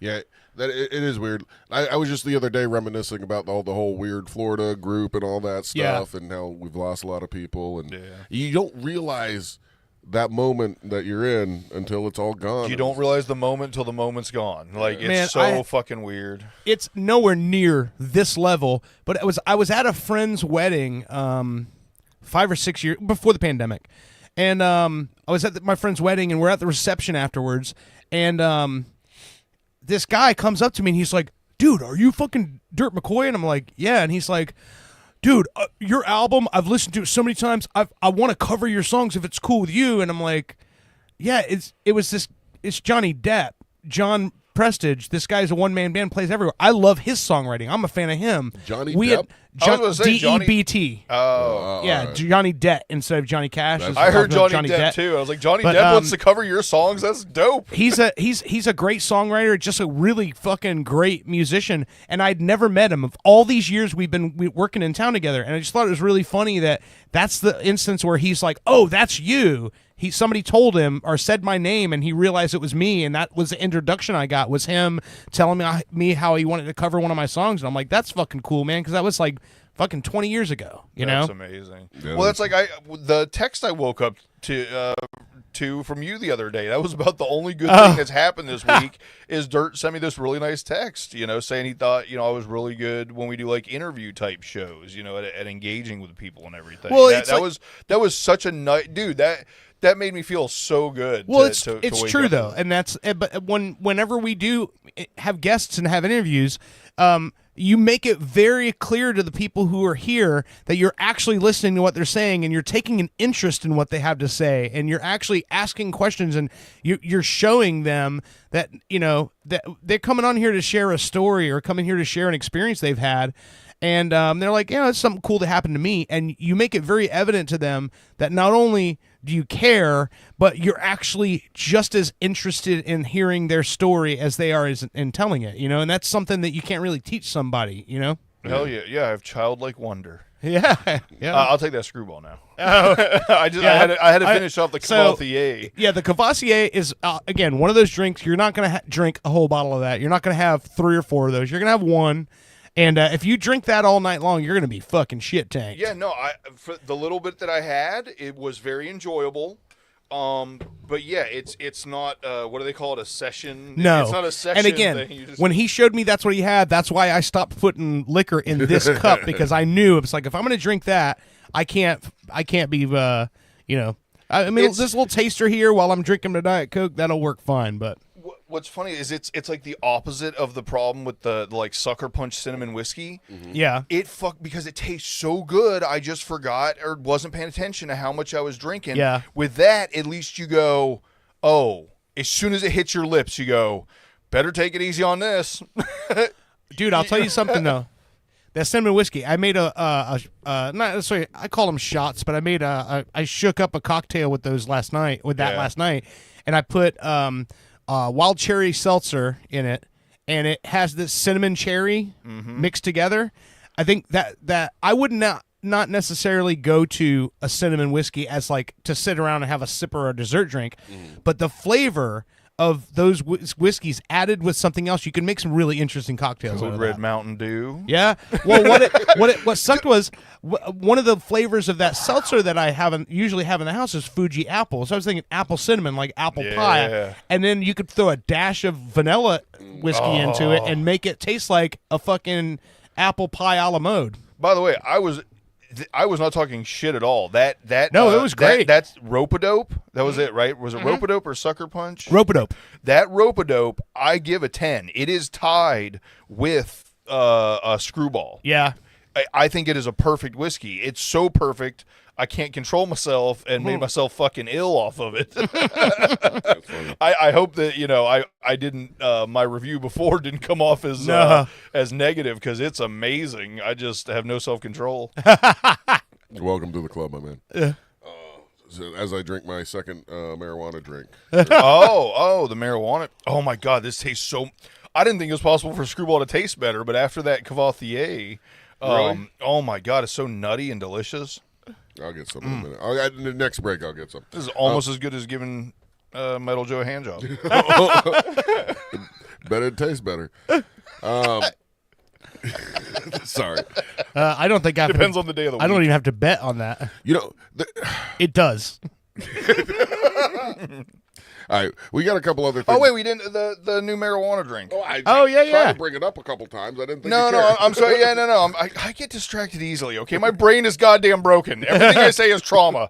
No, okay, so the first one we had was, what was it? It was the Delta D9 or Delta 9. It was just called Delta 9. That one, okay. it tasted fine, but the buzz, we all agreed that was one that Dirt had. The buzz was amazing. Yes. Then we had the other one, which I forget what it was called. The one Citrus or something like that. I don't know. I think that one was the best tasting one. Like, it tasted amazing. It was like drinking some like watermelon Jolly Rancher. It definitely worked as well. I can attest to that. Okay, well, for me, it didn't. I wasn't honestly, as hard as the first one. Yeah, I honestly didn't. So, if we're reviewing them, the second one we did, I like the fact we can't remember the name, so the review is pointless. Yeah. But the second one, it tasted great, but it didn't really, do anything for me. Didn't have the same punch. This one is kind of like right in the middle of the two. It tastes better than the first one, and it has more buzz than the second one. I still think the first one had the most buzz, but I think this one is almost like the perfect balance of the two. It tastes really good, and I can definitely, like Owen said, I was just kind of sitting out there on the porch. I'm like, oh, this breeze feels so nice. Yeah, I was really happy listening to you guys talk. Well, you got the can there. Music. What's the name of this one? Trail Mix, or what is it? Trail Magic. Trail Magic, okay. Trail Magic. There's magic happening. And that's lime margarita. And it's a very pleasant margarita. This is the one Owen gave it to me when it was warm. And I'm still drinking it warm with no problem. Like, it tastes delicious, even warm. So good, so good. That's good. Yeah. So there. Excellent job. There's that. Check Bushy's review. Done. Now everybody can sleep at night. So we got a couple other things on here. There's also one other thing I forgot that you guys might have heard about this before. Have you heard of the lady named Jennifer Murphy? And she sings the ninja song, I Want to Be a Ninja. Oh, yeah. You heard about that? It keeps coming up on my feed, and I start to, like, X out of it, but then the goddamn song is so fucking catchy, I start listening to it. And then I had to figure out, because there's that one video that is so cringeworthy of her singing it in front of the people. Have you seen it? I don't. I'm starting to wonder if I'm thinking about the same We Are Ninja song, to be honest. Because I'm thinking of the one that's like, remember the, what was it called? There was a guy that made all the videos. He's like, No, definitely not. You might be a ninja if, or something like No, that. no. It was, I think that was Jeff Foxworthy. Oh, that's right. No. It was, you know what I'm talking about, right? There was a guy, and If you've got your nunchucks goddamn, stuck in that's the not what I'm garage door, you might be a ninja. But no, there was this guy that I'll used look to it do up. all these videos as a ninja, and they were really funny, and it was all okay. like cut together really quick, and he was like, you know, it was always funny stuff, you know, like I don't know, using your. Anyway, Yeah. he had his own theme song. It was like, I am ninja, she is ninja, he is ninja. we are man. ninja. Well, this woman could have gotten some, I don't know, inspiration from that. Her name is Jennifer Murphy, and of course she sells Murphy beds. Okay.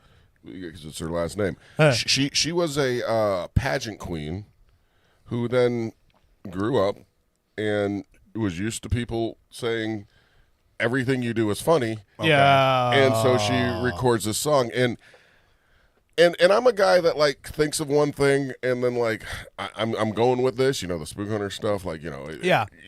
Like, that's my thing. I'm in it. Yeah. So I give that to her. Yeah. Right.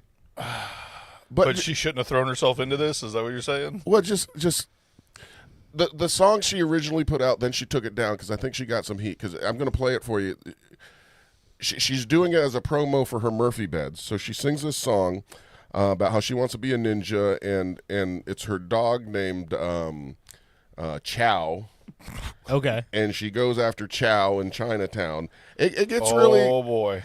Okay, I don't think I've heard this. And as she's singing, I feel it, like I would remember Chow Down in Chinatown with the Murphy Bed song. it's so catchy. And as she's singing this to all these people that she's trying to get to sell her Murphy beds, notice there's this one lady like right in the front row, right behind it, and she's not smiling at all. Let me just say, she might Is have had she a ninja. Asian? She might have had a ninja in her family. Oh. Okay. All right, I'm going to play this.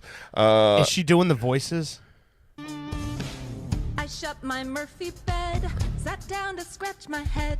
What could Just this day bring? go with it. It could be anything. I get the phone call. I gotta help She's not a ninja yet. I did hear this. I didn't know it was serious. 100%. Oh. She's not. I thought this was an internet troll. No. I did not know this was for real. Because she's an attractive lady who's, I think Yeah, she's she's obviously never been told anything she does is Right. subpar or not okay for that matter. This is just her like trying to sell her Murphy bed. You know how you get out of tickets? She gets out of racism.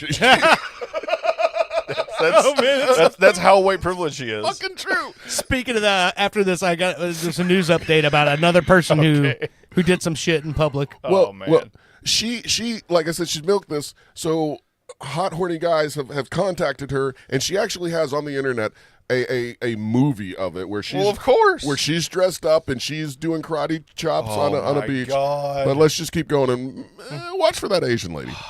I could tell already. In my Jeep, that Chow is such a creep. I gotta find a way. You can tell because she's squinting her eyes at her. She's mad. Pulled a ninja move. It got me to behold. Oh my God. You know what? Maybe I too could be ninja. I will be ninja. I want to be ninja. I definitely have heard the God. song because it's been chopped up in so many things already. Chinatown. Oh my God. And she's doing it right in front of a woman. We're listening to the whole thing. I'm sorry, I'm dancing. Do not apologize for this at all. It's seldom we're given a gift before Christmas. Here's the problem I have with Yes. this. So Everything. this is one of those things where it's like, I remember Minnie. Okay. By the way, Minnie also friends with Eddie K. Yes. And so he reposted the show, and he's like, all my favorite people in one room.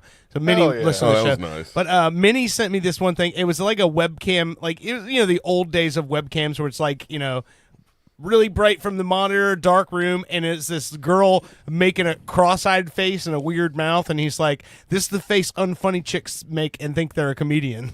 Right? Yeah. That's what that is. All right. For your viewing pleasure, just for a few seconds, I'm bringing up her movie. It is fucked up that it's actually catchy, though. Nobody can, like, if you don't admit that's catchy, you're just lying. You know what I mean? Like, it is goddamn catchy, even as terrible as it is. Over 50 million views. Oh, I'm sure. Well, like I said, I've heard it chopped up in all kinds of other stuff already, you know? Is this it? Yeah. I did not know it was for a Murphy bed commercial, though. Jesus Christ. I want to be ninja. This is her trying to really act. Oh God. Anyway, that's enough. So that's Jennifer Murphy. Nobody's ever told her no. Very obvious. And I actually, because I mean, would you? Let's be real. You gonna tell her no? Well, me, yeah. I have a reputation to uphold. When it comes to music stuff, oh no, I hear a lot. Trust me. I'd be in the back sharpening her swords, being like, "Yes, mommy." You a ninja. You would whatever you want to be. No, I can't. It's like the way you are with rap when somebody's like, "Hey, listen to a song," and you're like, "Hey, I'm just being honest with you." That's the way I am when it comes to stuff like that. I'm just like, oh, God, you privileged fucking. I'd come out of the back with fucking electrical tape pulling my eyelids back. Just so you know, Jennifer Murphy, she was the pageant queen of the Miss Oregon. Wait, she represented Miss Origami? She's doing origami too? I'm sorry, I can't read. Fucking appropriating everything. She represented Oregon at the Miss USA 2004. Okay. And so anyway, she won that, I think. So yeah, 20 years later, she's got to write songs about ninjas. She married a guy in 2006, and they divorced one day after their anniversary in 2007. So okay. I wonder if that was that's probably the guy that owned the Murphy bed store. Right. Was it Mr. Murphy? She divorced Mr. Murphy? Bill Dorfman, but I don't know who that well, just that last Oh, name. I remember him. He used to have those golf videos and stuff when we were kids. Dorfman on golf, Dorfman at the Olympics. What the hell? That was a guy that stood on his knees or something, Yeah, it was right? Tim Conway. Tim Conway, that's right. I'm weird enough, if I was a girl and I had to take the husband's last name and it was some weird fucked up shit, I just wouldn't date that person. I mean, like, no, just avoiding that early. Tie into that, right? Remember the baseball Karen at the Phillies game that took the ball from that guy? She's suing Major League Baseball for embarrassing her and humiliating her in public. And that's such a Karen thing to do. Yeah, or you could just not be a cunt. Everything, yeah, exactly. Everything that's come out over there, like, they didn't embarrass you. You embarrassed you. You got caught. Yep. Yeah, so that's something that happened. You've been seen. Yes, yeah. Jennifer Murphy was also on The Apprentice, so she knows the president. Oh, so now it makes way more sense. Yeah, she's had her pussy grabbed, so she's thinking about ninjas. She was also on CSI and Killer Movie in 2008, and she hasn't done anything since. Except YouTube. All I want to know is what was the tie-in? Like what was the discussion or thought that led up to go, you know what's going to sell a lot of beds? Yeah. Ninja. Well, I think... Like, where's that jump? Yeah. I don't... And my brain makes up all kinds of weird culturally parody appropriating an entire race of people to sell Murphy beds. Yeah, but also like the assassins of that culture. Yeah. Is she saying they put people to sleep permanently because the bed's so good? I think you're thinking way too much. No, she had a dog, and it was named You're Chow. saying I think deeper than the fucking Oregon Miss America, Miss 2001. Miss Oregon? Surprise, surprise, but I think yes. Weird. I think you thought more about this. She probably did that. She did that voice at a dinner party one time, and all her other cunt friends laughed, and then she's like, "I'm gonna do a song." Exactly. I've already put more. Sheila thought and into Trisha laughed at it. I'm sure everyone will love this. Oh my God, Janine said my ninja voice is the best. Yeah. It's because she had Cavalier.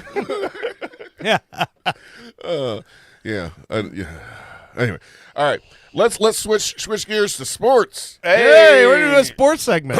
Excuse me as my balls drop. Because we're talking sports. No jerking each other off this segment. Well, We'll see. I'm about to jerk a dude off. I'm just being honest. Hell yeah. What did that? When? I'll be there. No, like philosophically jerk a guy off because of what he did last night. Oh, okay. Okay. I was going to say, if you want to jerk me off while you're doing the segment, Yeah. the cameras are, titties up. YouTube so. might not like it, but So, did any of you guys hear about? Have any of you guys? And I'm sure Bushy already know the answer. Have you guys paid attention to what's going on in the postseason of baseball right now? fuck yeah. Yes, I do man stuff. Yeah, of course. But for all our listeners. Okay, so last night the Los Angeles Dodgers, which speaking in this matchup, I did not want the Dodgers to win. I was hoping the Milwaukee Brewers would win because they've never won a World Series. Okay. They lost to the Dodgers. They got swept 4-0 after going 6-0 against the Dodgers in the regular season and having the best record in baseball. The Brewers got beat 4-0 by the Dodgers. Jesus. Right? Here's the interesting part about it.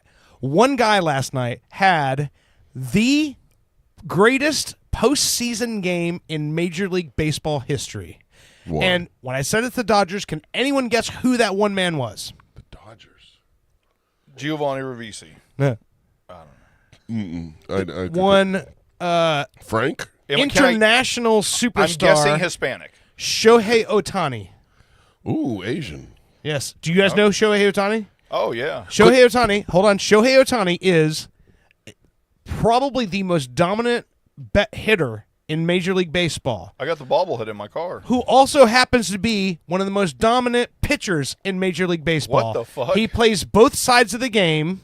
He's the first player since Babe Ruth to be a starting pitcher and a everyday hitter. Last night, Shohei Ohtani threw 6 innings, only allowed 2 hits, 0 runs, went 3 for 3 at the plate with 3 fucking home runs. What the fuck, bro? And 10 strikeouts. That's like some best day of your life ever video game bullshit. It's funny because ever since he came into the game in 2018, he came in with the Angels first. Everyone was going, "Oh, we haven't seen anything like stuff like this since Babe Ruth." After last night, people are going, "You've never seen this before." Babe Ruth never did that. This guy shit all over 10 that. strikeouts and 3 home runs. Oh my god! In one fucking game. Ridiculous. When he hit that 3rd home run, I almost hit my head on the fan. I'm like, you've got to be fucking kidding me. Like, I don't like the Dodgers because of all the money they spend, and they're just one of those big fucking, but you can't hate that guy. I love Shohei Ohtani. I think he's so fucking good. But, dude, he started the game. He was throwing 100-mile-an-hour heat, striking out motherfuckers left and right. He struck out 10 of the 18 batters he faced. Wow. Jesus. Allowed no runs and hit 3 balls out of the goddamn park in one game, and the Dodgers are going to the World Series. No, I mean, even not being a sports guy, like that gave me chills. Like, that is absolute. I mean, just think of we're witnessing that. That's like going like 30-0 in Call of Duty. Yeah.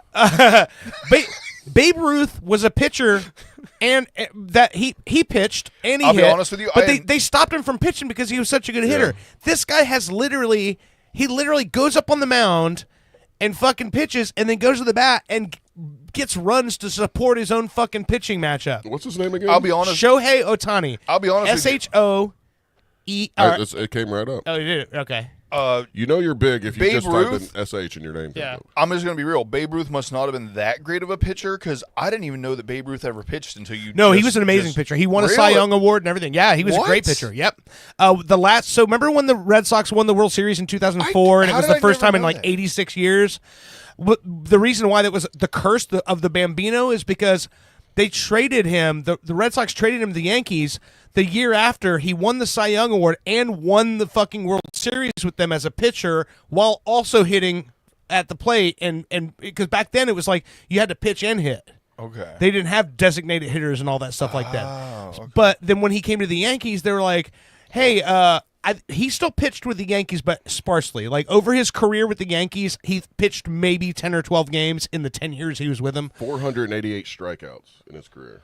Oh, wow. Ohtani, right? No. Babe Ruth, yeah, okay, yeah. That's crazy. Well, Yeah. I mean, I guess, like you say, it makes more sense knowing also that like you said, that wasn't designated. Like, that you were going to pitch and stuff like that. Yeah. I actually like that idea better. Dude, a Shohei Ohtani signed rookie baseball 2018 inscribed ball tops, blah, blah, blah. How much do you think that 14 grand. 14 grand? I don't know. No, it would be he was that a fucking high. beast. Really? Is it more than that? $500,000. Oh wow! Whoa. Wait, Now signed rookie card? No, baseball. The actual baseball, yeah. Is it a baseball that was actually used in game or no? You can't tell. Here's what I'd be curious let me about. click What on was it. the price on that last week? Yeah. You know what I mean? Right. Right? Yeah. It jumped up since this, right? It has to.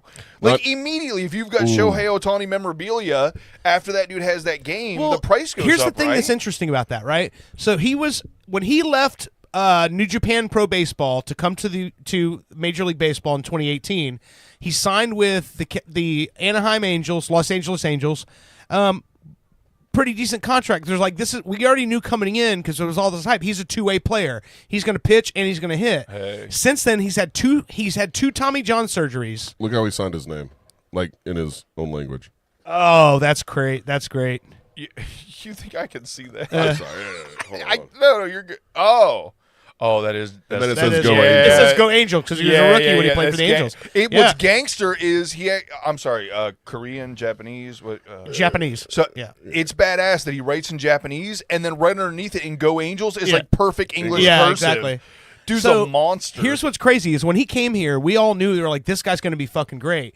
He signed a pretty good contract with the Angels. Well, in 2023, the offseason of 2023, his contract expired with the Angels and he signs with the Dodgers.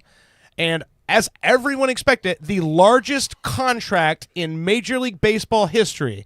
Now, previous to him, the biggest contract was $360 million, right? Right.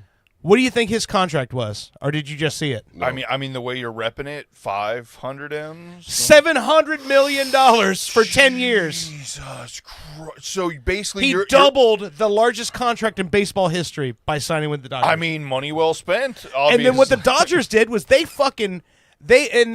going to be an investigation. But they fucked over their salary cap by going, "Hey Shohei, if you take $2 million a year for the first 10 years, then once your contract's up, we'll pay you $68 million a year for 10 years." And they deferred all the money. And Shohei said, "Well, what I'm here for is to win a World Series, so yes." And he took it. That's gangster as fuck. Okay, so as you know, part of the reason I don't even like professional sports is the whole money thing. I think it's stupid that you can just pay. The whole thing should be like you should. And I realize that my point of view is kind of dumb too. Like, you should, if you grew up in Florida, you should only be able to play for Florida. Yeah. You know what I mean? Like, Well, see, there my should be like thing is, some kind of it should be like video loyalty. pride or love, Right. Loyalty, Yeah. yes. And there's none of that in professional sports. And when I think I told you, when I got out of professional sports was when Shaq got traded. Yeah. I was like, I'm done. Yeah, I get dude, that. I was into professional sports until Shaq left the Magic. Yeah. Just being real. Well, and I when will that tell you- happened, I was like, so my fucking hero, somebody that I cheer for and love, can now be against me? Like, Right. fuck this whole thing. Fuck the whole setup. Yeah. I will tell you, not to totally celebrate, this is short, but the Magic just finished the preseason 4-0, and they look the best I've ever fucking seen. Yeah, but next year they could be playing for somebody else. But So who no, the fuck- as a lifelong fan, I've been watching these preseason games, and me and my dad have been talking about it, and we're like, it's fucking scary how dope. fucking good they look. And so I'm excited for this. It starts the opening day for basketball is Wednesday, the 22nd. But where Yeah. I was going is, Yeah. as much as like I'm a good person and I don't think anybody should be like scammed or anything like that. Right. I hate scams. You're a terrible person if you do that. Some shit like what you just explained, Yeah. like we're gonna figure out a way to like pay this dude an ass ton of money after he no longer but played it for us. doesn't technically affect our salary cap. Exactly. That's gangster as fuck. Exactly. And that's the thing is, like, That's I feel some like mafia shit. I feel like sports should be like video games. You don't have enough credits to sign this player. Yeah. Like there should be some sort of a that some is sort what of right? some sort of parity. No, baseball doesn't have a salary cap. That's the problem. Mm. That's why. So the New York Mets this year had the largest single season salary, $380 million. They paid that team, and they didn't make the playoffs. So now everyone in Queens, New York, is fucking cursing the Mets. I'm slightly confused now. because you said the whole reason that they did his contract that way is Well, to avoid the not necessarily salary avoid. I'm sorry, cap, I but said then avoid the salary. What they did was they sort of like deferred the money so that they could sign other big players with current. But you said there was no salary cap. No, there's not. But they're not. They've like, only got so much They've money only to got so much s- money okay, they can okay. spend. So they're like, hey, if you defer the majority of your contract till after you're done playing for us, we can bring in all these other guys. And they did. They built a giant fucking fuck off team. Yeah, they won the World Series last year. No, it's been over 25 years since a team has won back-to-back World Series titles, and they're trying to do it again this year. I love the this is gangster on so many levels because it's like, hey, best guy ever, we want to pay you an ass ton of money, but in order to also be able to hire all the other best guys ever, we can't really do it until it's done. So if you could just wait a little bit, we're going to pay you more money than God, but we're going to use the money that we're not paying you yet to hire other people to make you even better. You know, Okay. like, what the fuck? That's the Dodgers? That's the Dodgers. Jesus I can Christ. one up that for you. Okay. Team I just talked about, New York Mets, right? They've got a history of not being the smartest with money, right? July 1st probably doesn't mean anything to you guys. July 4th is a holiday, right? Well, in New York, July 1st is Bobby Bonilla Day. Okay. I love his sandwiches. Do you remember the name Bobby Bonilla? Baseball player back in the 90s and whatever. So this is, when I talk about gangster, like this guy's agent needs to be in the Hall of Fame somewhere. Okay. So Bobby Bonilla was playing for the New York Mets. The Mets get to a point where they're like, not working out for us anymore, Bobby. We want to fucking cut you, but we still owe you $6.9 million. So Bobby makes a deal, his agent, I should say, makes a deal with the Mets and says, you don't have to pay me right now. But 10 years from now, you can defer those payments, and you just pay me with accrued interest $1.9 million per year every year until 2037. Oh, shit. So this year, every July 1st, the Mets have to stroke a check to Bobby Bonilla, a guy who's been retired since 2001, still gets $2 million a year from the New York Mets until 2037. Wow. Yeah. And here's the thing. After he played for the Mets, he went to the Baltimore Orioles. They did the same thing. Fucking after still had a year left on his contract, his manager or his agent made the deal with them too.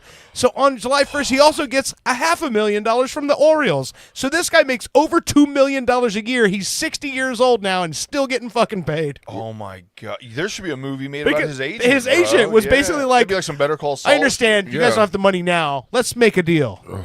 Defer those payments with interest. And I guess you're hoping he dies, or if you're the company, he dies. No, or that's something? not going to matter. Yeah, they still have to pay. Oh, it's a guaranteed contract. Oh, Jesus yeah. Christ! Wow. Well, dude, I hope this guy doesn't turn out to be like that other guy that was on the. The race. No, okay. He's had some controversy with gambling. Okay. But no human trafficking. His interpreter or personal assistant took all the heat for it, so we really don't know. Was Shohei, is he like a fucking compulsive gambler, or because a bunch of money went missing out of his bank account and shit, and it turns out his assistant was using this money to gamble with, but his not him. Other people who knew about the situation saying no, he was gambling with Shohei's money because Shohei was asking him to, so we don't know, but everything about the guy that I've seen, the interviews, the fucking community outreach stuff he does, he seems like a really genuine, good fucking guy. Yeah. So I'm willing to turn a blind eye to that just because of what he means to the sport. And, dude, all the fucking Asian Americans that have baseball's a bigger deal for them over there than it is here anymore. Yeah. Even the celibate ones. Yeah, they're seeing this guy come over here and go fucking balls to the wall, He is ninja. I was going to say he's a fucking ninja or something. Yeah. Baseball ninja. I'm looking. I don't know if y'all know this, but on Walmart.com, they actually sell like old school baseball cards and stuff like that. Oh, really? They're great. What? Okay. Yeah. Walmart's in the memorabilia business? Fuck yeah, dude. And I just did. They're like Amazon. Yeah. Okay. I just did a Walmart.com. search for Shohei Ohtani. Yeah. It's sold out, unfortunately. This one is. His rookie card, 2008 Bowman rookie card, number 49, PSA 10 Gem Mint. 2018, you mean? 2018. Okay. Yeah, what did I say? You said 2008. Whatever. Okay. $250, but it sold out. Yeah. So that I was like, that might be a deal. Then I start looking at this other stuff. They have one here that's not even like a numbered card or anything, but it is available. It is a not even graded, $95 on their website. So basically, just like any random fucking card with that guy on, it's already at $95. Oh yeah. I get. And here's one. This is available. This is $275. If it's available, it's already not worth anything, right? Well, hold on, right? I don't know. If it's available on Walmart, which anybody has access to, it's not But worth you it. didn't know these were available on here. Here's the thing that's crazy I don't about care. trading cards, though. The thing about trading cards is that rookie cards and stuff like that, they still have value, but like you're talking about $295, $300, that's typically where they top out at. Yeah. The cards that are worth all the money are the ones that have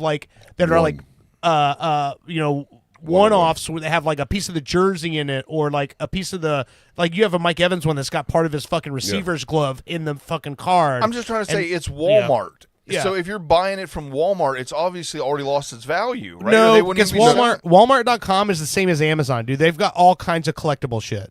Yeah. I was looking at Walmart.com. Remember the Ken Griffey Jr. rookie card that was like valuable? Sure. It's available on here. Yeah, I have that, and it lost a ton of value. Yeah, I think it's like less than $100 now, right? Well, this what I just showed you here. You don't even know what card you're getting. It is you're guaranteed one of his cards, grade at 10, rookie card, but it's a mystery pack, $275. Oh wow! I'm gonna start selling some mystery packs. You could get trash, or you could get. You mean to get Metal Joe back in the line? No, I just meant weed with a fucking question mark on the bag. But now that's at Walmart.com. Now on eBay, where they've got fanatic people. Yeah. This is a 1-of-1 Chrome Super Factor. Okay. No relic card. It's just a fancy glowing card. Yeah. $8,500. Yeah, I was gonna say $8,500. Fuck. It's not even fucking graded. Now let's go to eBay. 2018 Bowman's Best Rookie Card Super Factor 1-of-1, pristine, graded 10 by Bowman or Beckett. Yeah. How much do you think this card is worth? This is ridiculous. I mean, after 14 grand. Yeah, I was just about to say 15. Like after everything you said, 25. What is it? I can't even actually say it out loud. Can't even show the what the fuck? 26 million? No, $425,000. it does look like a 20. I don't have my glasses. 425. $26 million. $500,000. I like the idea that his Dr. card, Evil hasn't put his own for sale yet. I like the idea that his card is worth more than the actual contract. contract he signed. This motherfucker could just sell a couple cards and be. Well, tell him you'll buy the card, but you'll defer the payment until like 2036.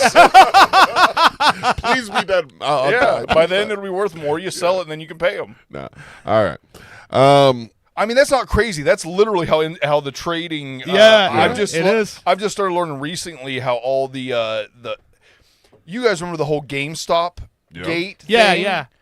Have you like deep dived into that and like actually do you actually understand? I watched I watched the documentary on it, and then I watched the actual scripted show with Paul Dano that they did, the scripted movie they did on it. It was fucking great. I did not understand how these billionaire companies were really moving with like it's like a shell game, and they borrow against money that really doesn't even exist because it's like a fallacy number in another company, right? And they use it, but when everybody actually bought the GameStop stock, it like fucked up their whole plan because they couldn't.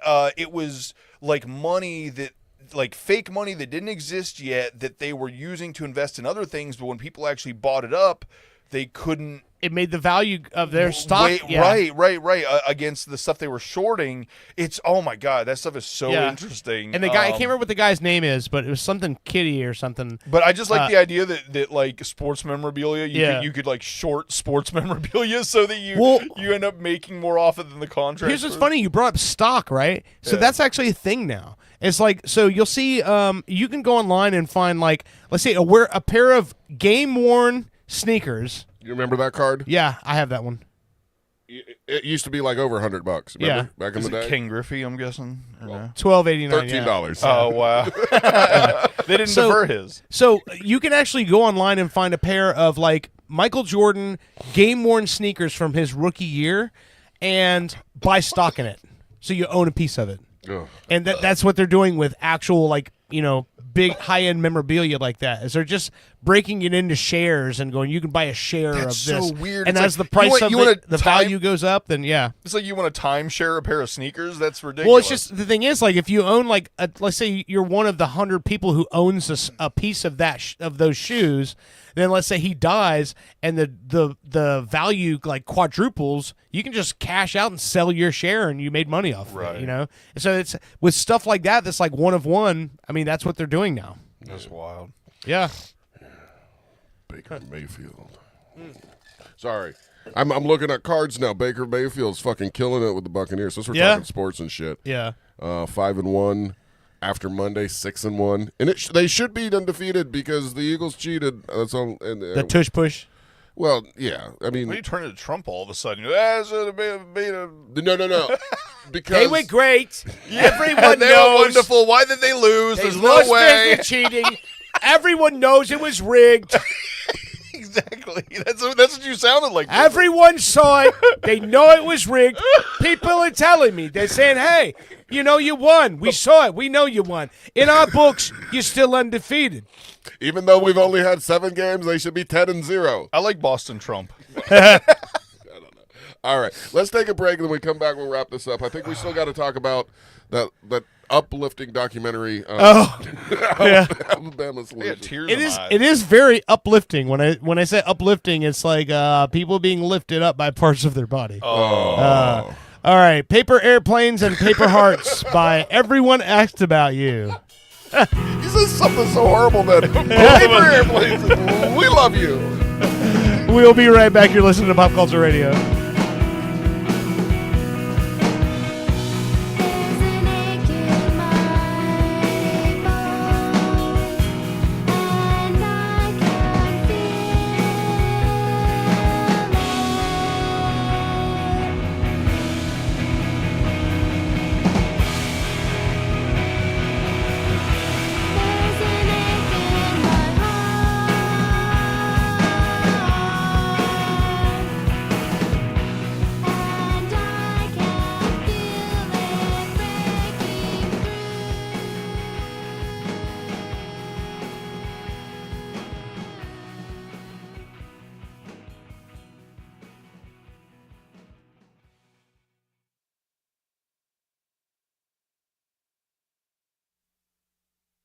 After a local Ponzi scheme pulled the wool over my eyes, attorney Crab Newberg was able to recover my life savings, $36,000. Thank you, Mr. Newberg. You're welcome, Chet. I was honored to recover over $40,000 for Chet after a local gym took him for a dumbbell, and I'd be willing to help you too. I've graduated from an accredited law school and passed an intensive examination in the state of Florida. Ponzi schemes are illegal. You don't need 2 other friends to tell you. Visit AskTheCrab.com. That's crab with a K, and you've got a case.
chow down, take chow down to Chinatown. I'm finally ninja.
After spilling a hot beverage on my pants, Attorney Crab Newberg was able to recover $14,000 for me. Thank you, Mr. Newberg.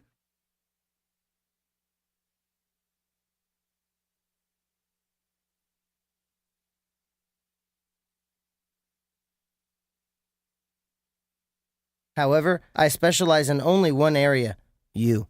Go to AskTheCrab.com and see what Crab Newberg can do for you. With Crab Newberg, you've got a case. After my grunkle misdiagnosis, Attorney Crab Newberg was able to recover $140,000 for me. Thank you, Mr. Newberg. You're welcome, Valentino. I was honored to recover $140,000 for Valentino, and I'd be willing to help you too.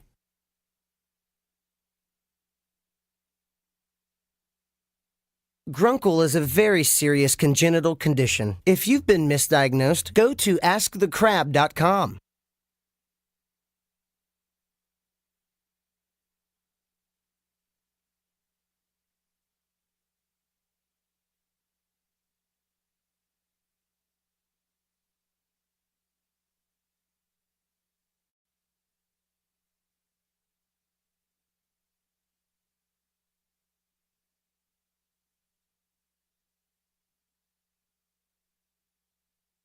After being laid off, Attorney Crab Newberg was able to recover $2.1 million from me. Thank you, Mr. Newberg. You're welcome, Joe. I was honored to recover $2.1 million for Joe after he was fired from his job, and I'd be willing to help you too. I've graduated from an accredited law school and passed an intensive examination in the state of Florida. No one has the right to treat you like dirt, but if they do, I will make them pay. Simply go to AskTheCrab.com and see what Crab Newberg can do for you.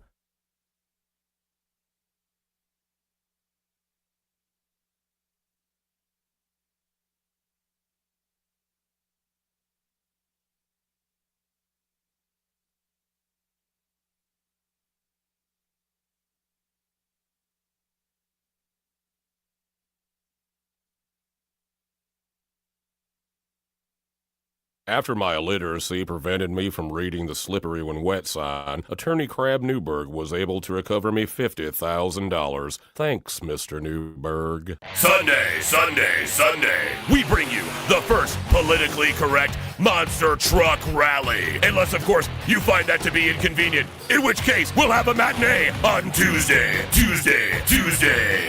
Featuring such non-offensive sports vehicles as appropriately sized foot, mild-mannered canine, funeral service worker, and son of funeral service worker, who, although slightly younger, still gets paid a living wage. And current DC Truck Rally champion, I'm okay with our country having a black president. Price admission includes the entire seat, but you'll only need the edge. message. Sunday, Sunday, Sunday. Try to respect the wishes of our neighbors and keep the noise down, down, down. You fellow wenches, are you looking for a buccaneer to bed or a first mate to swab your poop deck? Well, no one should have to face scurvy alone. Visit piratesonly.com. Think of the pirate possibilities, such as Clamdigger 69. I'm Clamdigger 69. I have plenty of toys and eccentric things in Davy Jones's locker, if you know what I mean. Again, that's Clamdigger 69. But let's not forget about Make My Roger Jolly. I'm Make My Roger Jolly. Allow me to be the first one to truly discover your booty. I'm Make My Roger Jolly. Pirate 542. Arr, arr, arr. And Cabin Swain too. Hey, don't forget about me. I'm Cabin Swain too. You can come and frolic around my mizzenmast. I'm Cabin Swain too. Find your buried treasure at piratesonly.com, where X marks the spot. Baseball, apple pie, your grandmother's fried chicken. These are great institutions of the American dream. And let us not forget another icon of the greatest country on earth, a German-style Mexican imitation lager. Now that's America. Here at Badass Hangry Eagle Brewery, we've been bottling up freedom for over 6 years, and we encourage every American to embrace their God-given freedom with their lips. Want to work as a pedicab driver and play Pokemon Go all day while enjoying one of our Imperial Cuck Stouts? The Badass Hangry Eagle says, "You do you, brah brah." Literally, we trained one. It says that. America. Badass Hangry Eagle Brewery. America AF. Badass Hangry Eagle Brewery.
I often wonder what kind of a future we're going to leave behind for the children, you know? Hey, John. Howdy, Belle. You all right? This is John. He's been a Continental truck driver for over 35 years. They said, basically, you can't have the trees no more, can't chop them. There ain't none left, which I know is false. I pass them by every day, driving. Recent congressional hearings have decimated his trucking routes, carrying precious timber from Washington State to Washington, D.C. They call it damaging the earth. What about me? I need to feed my kids, and that's by driving a truck filled with lumber. The future concerns me right now, if I have enough money to feed my kids, yeah? Environmental groups are petitioning against American jobs at an alarming rate, citing global climate change on so-called deforestation. Tell your state senator that American jobs are more important than trees. The planet can wait. John can't. This message paid for by Americans for Work. Hey, I'm world-famous radio personality, Pinkman. You may remember me from your radio. I'm here to tell you about the newest app craze. It's called Pinky Man Go. Using the power of augmented reality, Pinky Man Go allows you to find real-life objects in the real world. Wow. I got loose changies. It was under the couch. Nice. You can trade that in for Pinky points, and then I can buy chips. Phone chargeroo. Oh my god. It was just there. You just unlocked a side quest. Now go find my phone. Okay. Guys, I just found Carkeezy! Perfect. I'm late for work anyway. Everyone get out of my apartment. Douchebags. Pinky Mango! I love Pinky Mango! From the makers of Sicker.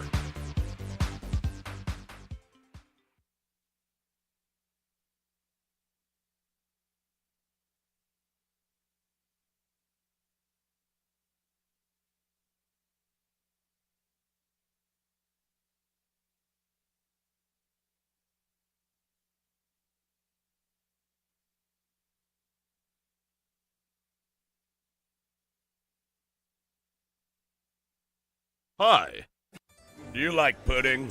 I mean, really like pudding? Have we got the palace for you? Built on repurposed Native American lands, Pudding Palace boasts the most name brands and well-known traditional gelatins from every country on Earth. Our Yelp reviewers speak for themselves. What about you there in the sweatpants? My mom drops me off like twice a week. It's awesome. I'm 45. And what about you, little lady? I came here looking for love. I found pudding. Hey, buddy, what's your favorite part of the Pudding Palace? Sneeze guards. Talk about elegance. I felt like I was in an actual palace. All right, I see a bit of a line. Good. Okay, getting kind of busy here. Let's just go and see what's going on around the corner over here. And hey, sweetheart, what do you think of Pudding Palace? I never knew pudding could be so fancy. Well, there you go. As you can see, we got nothing Seriously? but satisfied customers here at the pudding. Pudding Palace. And my check was for Nope, $65? nope, focus on me. What sort of motherfucker? Brandon! Establishment is this place? Someone doesn't have our rewards card. Come on down to Pudding Palace.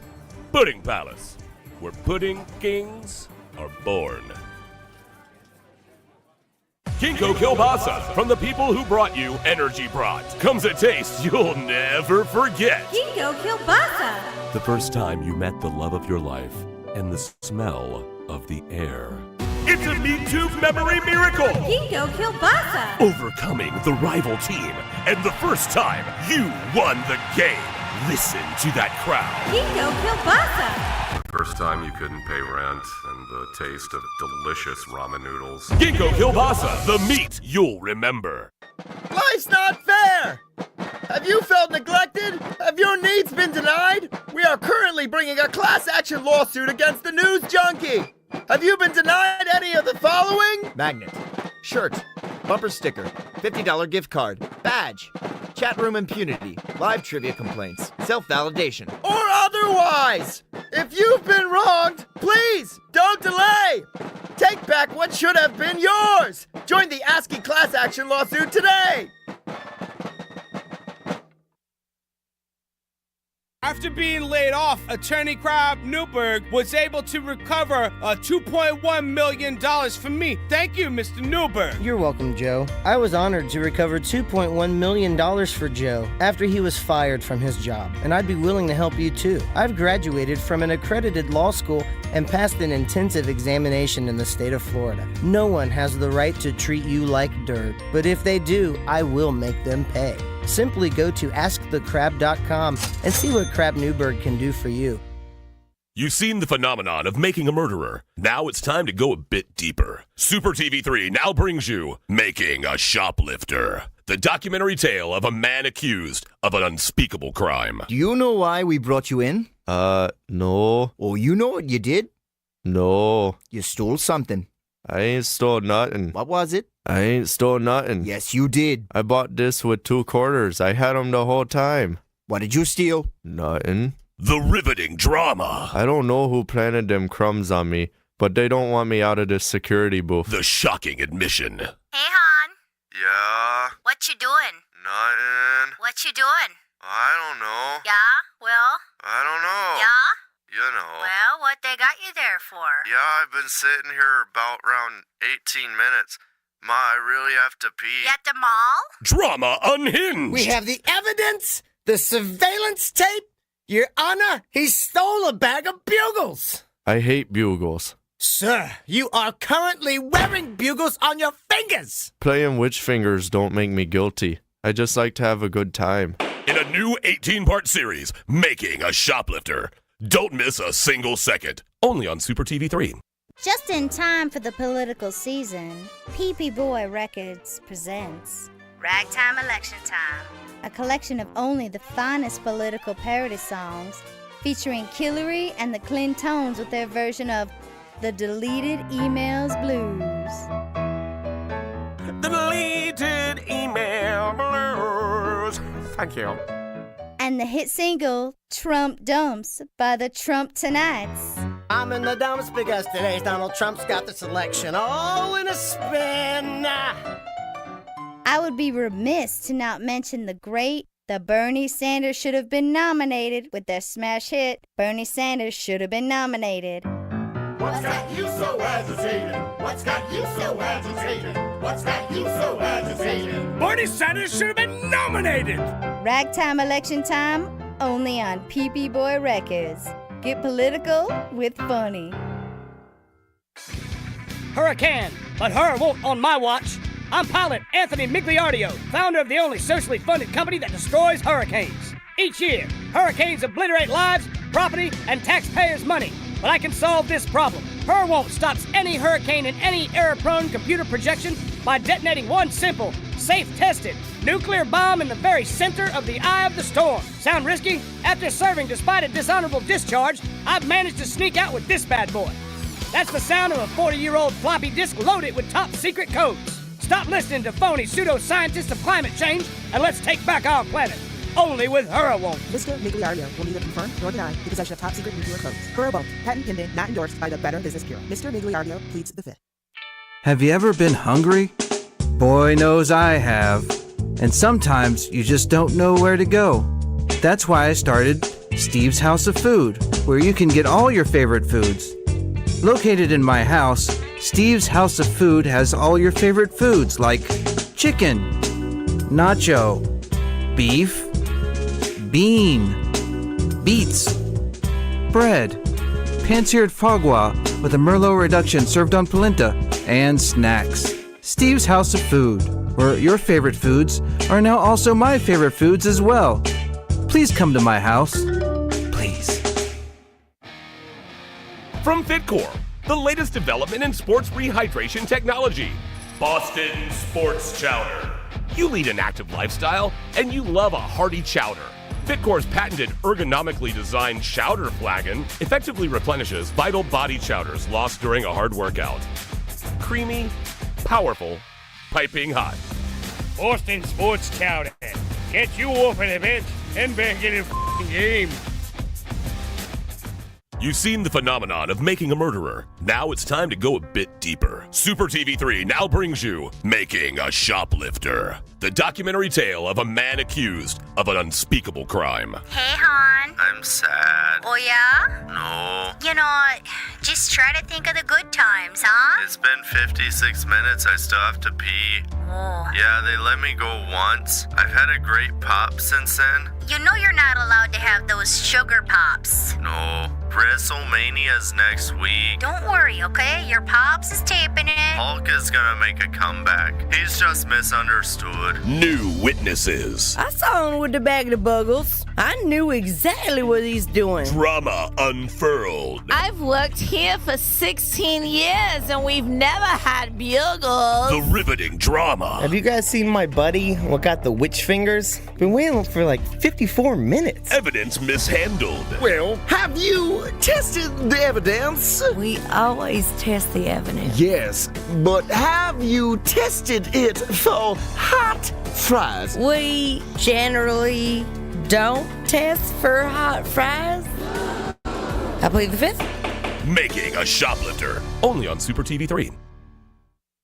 New from the makers of Sicker, the hottest craze in passive messaging technology. Singstagram. You speak it, we sing it. For all the good times. Congrats on graduating.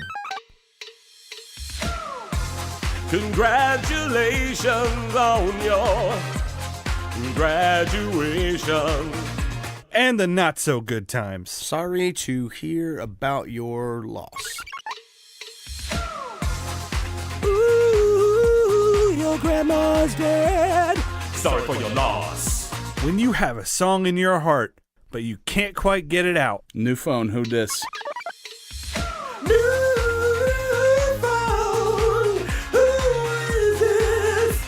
I lost my phone. Or total avoidance. Can you just let him know I'm not into him? Stay away from her, she doesn't want to talk to you anymore. Singstagram. Every message can be a song. From the makers of Sicker. For centuries, humans have pondered their place in the cosmos, waiting for proof of alien life. Until now. Wow. Are you watching this? Hello, testing. Incredible. Testing, testing. We listened. For the first time, they have made contact. We are not alone. Feels good to get this thing off, this helmet, yeah? I think they just ripening it up. I've been fighting in this thing. Fighting in this thing since Pluto. You know what that smells like? Fighting in this thing, it's just recycling in my helmet here. How you doing? But were we ready?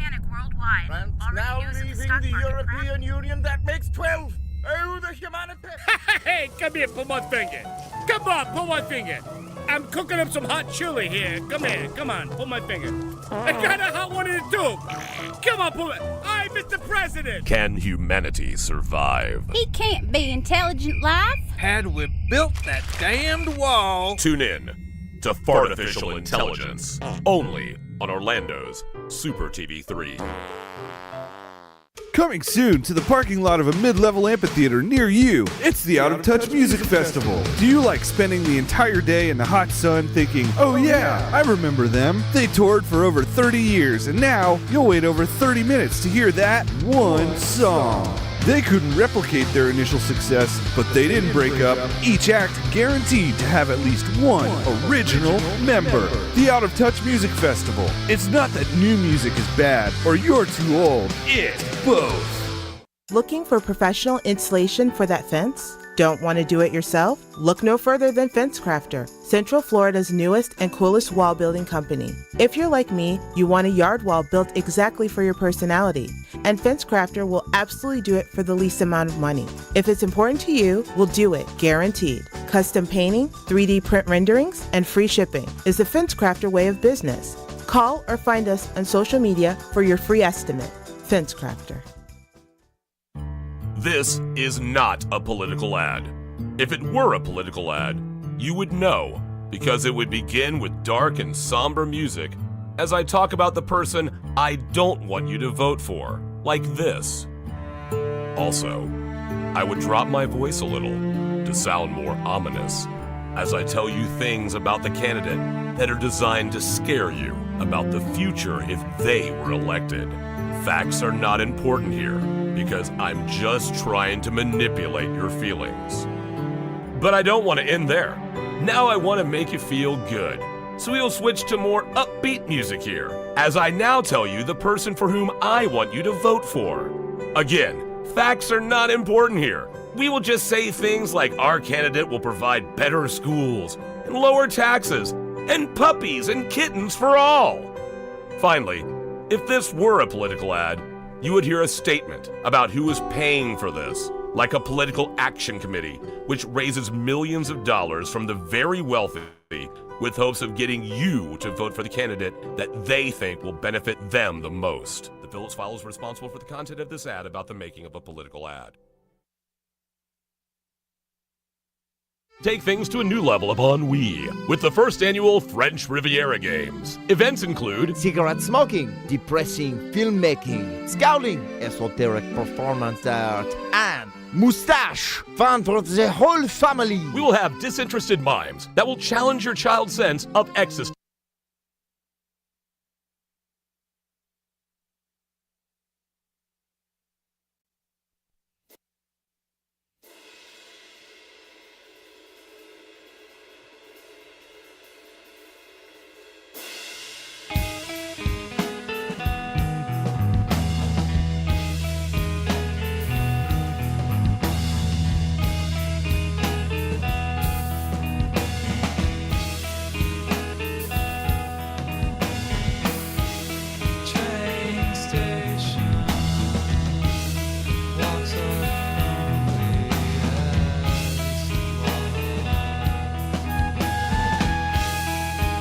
Welcome back to Pop Culture Radio. This is Pop. Everyone asked about you with Handsome Beautiful. This is going to sound so dark, but I mean it as a compliment. This is the kind of song you're listening to like right before you end it, and then you're like, but there is still some beauty in the world because of this song, and then you don't. It's like the end of Fight Club when they're playing the Pixies. Right. Yeah. Oh, man. Listen, I know that's like a terrible thing, but I mean it in a positive way. Yeah. I mean, like you hear this and you're like, no. You're like that. There's still emotion. It's the silver lining. There's still beauty in the world. Yeah, it's poetic. Whenever I get really depressed, I think about shepherd's pie. I've been cooking that in the game I'm playing lately. Makes me happy. Hey. But cooking shepherd's pie in the game you're playing? I just gloss over that. I mean, wait. I don't know. Do we really have 15 minutes? What game are you playing where you cook shepherd's pie? My sister's been playing a game for like 3 years called Palia. And she finally got me to play it, and it's actually really fucking good. She's like, oh, it's just a cozy game, which is just kind of like you build your house. Like, you're not really fighting enemies or... there's not like a difficulty level to it. It's like the home ec of video games? Yeah, it's just kind of like, build your crops, build your home up, but this game did it on like a pretty epic fucking scale. Okay. And one of the things they did... Is that it? Yep. And it's really pretty. Like, it's a good-looking game. It's beautiful. It's really well done. It sounds relaxing. Yeah. It is. That's the thing. It is very relaxing. And here's the funny part. My sister and her friend have been playing for like 2-3 years, and they're like, they call it, your home, your plot is what it's called. They're like, your plot's already better than ours. And I was like, well, how long, I said, how much time do you have in the game? They're like 200 hours. I'm like, I'm 200 hours in. I've only been playing for 3 weeks. So I was like, we've been playing the same amount of time. There's a fucking robot here, like fishing and shit. No, dude, So the thing about that game, do you guys remember like months ago I talked about my time at Sandrock? Yes. Oh, yeah. And how it was amazing, and they even had like NPCs saying things like, am I detained? Am I detained? Like, they had all this tongue-in-cheek, like real-world funny scripting and stuff, even though it was a kid's game. It was like adult humor, like a Toy Story movie or something like that. This game is very along that same lines. It's like a kid's game, but then even one of the characters in the game is this like witch that lives out in the woods called Tamala, but everything she says, she's basically a cougar. Seriously, like she's basically banged every fucking male NPC in the game, but it's like a kid's game, so it's super kind of like tongue in cheek on the DL, but it's like if you're an adult, you're like, oh wow, this bitch is banging everybody. That's awesome. But no, you mentioned the robots. The scripting for the robots is amazing. They're called Golder, I'm not sure exactly how you pronounce it, Golder or something like that. Gold diggers. But they're like robots. And like the one Golder, the whole thing about Golders is their purpose is the oneness. And each Golder has to find their own oneness, and maybe this one's is gardening or whatever. But the one of them is fishing. The fishing guy that you talk to, it's Einar. He's a fucking robot, and he found his oneness to be fishing. And he'll even say things like later on, like two of these Golder were talking, and he's like, I don't understand what the point of fishing is. It just seems like you kind of stand there forever and nothing's really happening. And the other Golder's like, that's the point, is that it's not catching the fish, it's the time in between. And it's just like, it was so specific. It was like, it's just getting out there. You know what I mean? It's like using the terms that a fisherman that you've heard someone say before. Yeah. The one Golder in the game is like the one that was the builder of the other ones. And he always is so goddamn condescending to you. It's fucking hilarious. You show up and it's like, hey, could we talk? And he's like, I know that you couldn't possibly have anything constructive or intelligent to say, but you're here nonetheless, so go ahead. It's so fucking good. That's awesome. I said I wasn't going to talk about it because I always feel like it makes me look like such a fucking child. No, to talk about these games that I'm playing. No, it's fun. But no, Palia, free-to-play game, cross-platform, really good. And what I was getting at is it a console game or a mobile? It's cross-platform. It's everything. Oh, wow. You can play, my sister and her friend play on Switch. I'm on the Xbox. People are playing on PC, and you can all play together. How does she make shepherd's pie in this? So it actually, there's two things this game does that it does better than any other game I've ever seen that has attempted it. First of all, most games where you make food, you get your ingredients or whatever, and then you go to whatever and you cook it, and at most you might have to like mash a button at the right time so that it's like cooked right or something. In this game, you actually have a chopping station, a mixing station, an oven, and a stove. And each dish you make, you would have to like chop the garlic, chop the onions, take the potatoes that you chopped and put it in the oven. There's also a timer going on, and then some of them it's like, oh, you got to flip this meal 3 times. So you got to decide in between chopping or whatever when to actually, I need to flip this meal now, and you find out, okay, it's best to do it in between like the potatoes and the garlic. This is making me sound worse. But you had to ask, Nerd. No, that's great.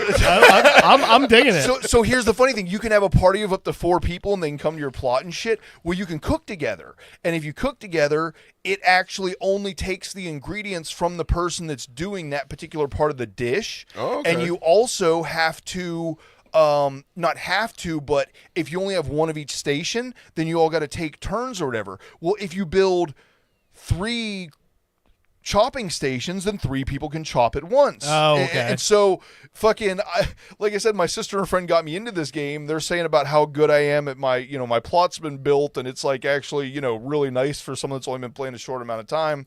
And it's like I told them, I'm actually pretty good at interior design and stuff with all the construction I've did.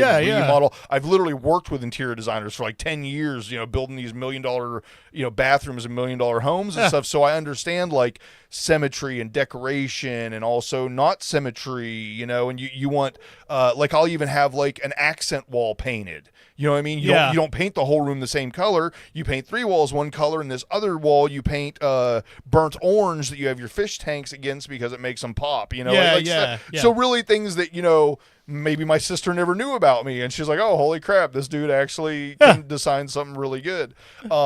So bringing families together. So I didn't know this about like, if you have multiple kitchen stations, then you can do it at the same time. So after they told me that. I went and built a fucking massive 4-person kitchen that has 4 identical fucking stations with 4 full kitchens. Oh wow! Yeah, all with the same fucking. I even put like alarm clocks on the. Like it doesn't mean anything. It's just for visual aesthetic. But it's like in my mind, you should have an alarm clock in the kitchen where you're cooking stuff. Yeah. And that's awesome. So y'all get together. Is it awesome? It feels really fucking nerdy. Y'all get together. You cook a big meal online. Yep. We get together. We cook. But in real life, y'all don't know. You order in, right? You don't cook. In real life, I take the fucking Campbell's Chunky and I pour it in the bowl and slide it into the fucking microwave. While that's heating, I go and chop my fake garlic and fake potatoes for my fucking Shep's pie in the game. I'm just imagining it's a mother of like 3 who's just got done cooking her fucking meal for the kids. She's like, hold on, I gotta go play my game and cook a fake meal. Yeah. Believe me, as I'm doing it, I'm sitting there, I'm chopping the fake vegetables, I'm going, I should just kill myself. This is the end. This is how it ends for me. This is pointless. Oh, that's fucking great. Okay, so the other thing, so the cooking is yet again the most impressive I've ever seen in a game where it's really well thought out. Even the recipes, like you would have to do things you would do to make that recipe. Right. Like I said, some of you cut the potatoes, but then you got to bake the other ones. It's like there's like sauteed, I think it's like a steak dinner. There's like sauteed meat. So you got to cut the meat and cut the spices, but then you got to mix that together before you go saute it, but the other thing the game does really well that I've played probably 20 to 50 base building games, right? Where you're like building walls and roofs and all that stuff. None of them have a grid. None of them like grid anything out. So it's literally 100% off your eyeball aesthetic and like trying to count maybe like snaps of how many times it moves. Dude, this game not only has like a full grid, but like a grid in the grid. You know what I mean? Like even down to micro movements, you can go, okay, it's 3 squares on the diagonal. We'll put it like right here. So someone who's like borderline OCD, loves symmetry, I can get everything perfect almost instantly. Like it takes awesome. all the fucking eyeball guesswork out of it, which is really important in the grand scheme of things. Well, very cool. It brings you joy. Well, here's the thing. Me and my sister, we've both been gamers for a long time. We've never played a game together. Oh, that's cool. There's never been a game that me and my sister are playing at the same time. That's cool. It's called Paleo? Palia. Palia.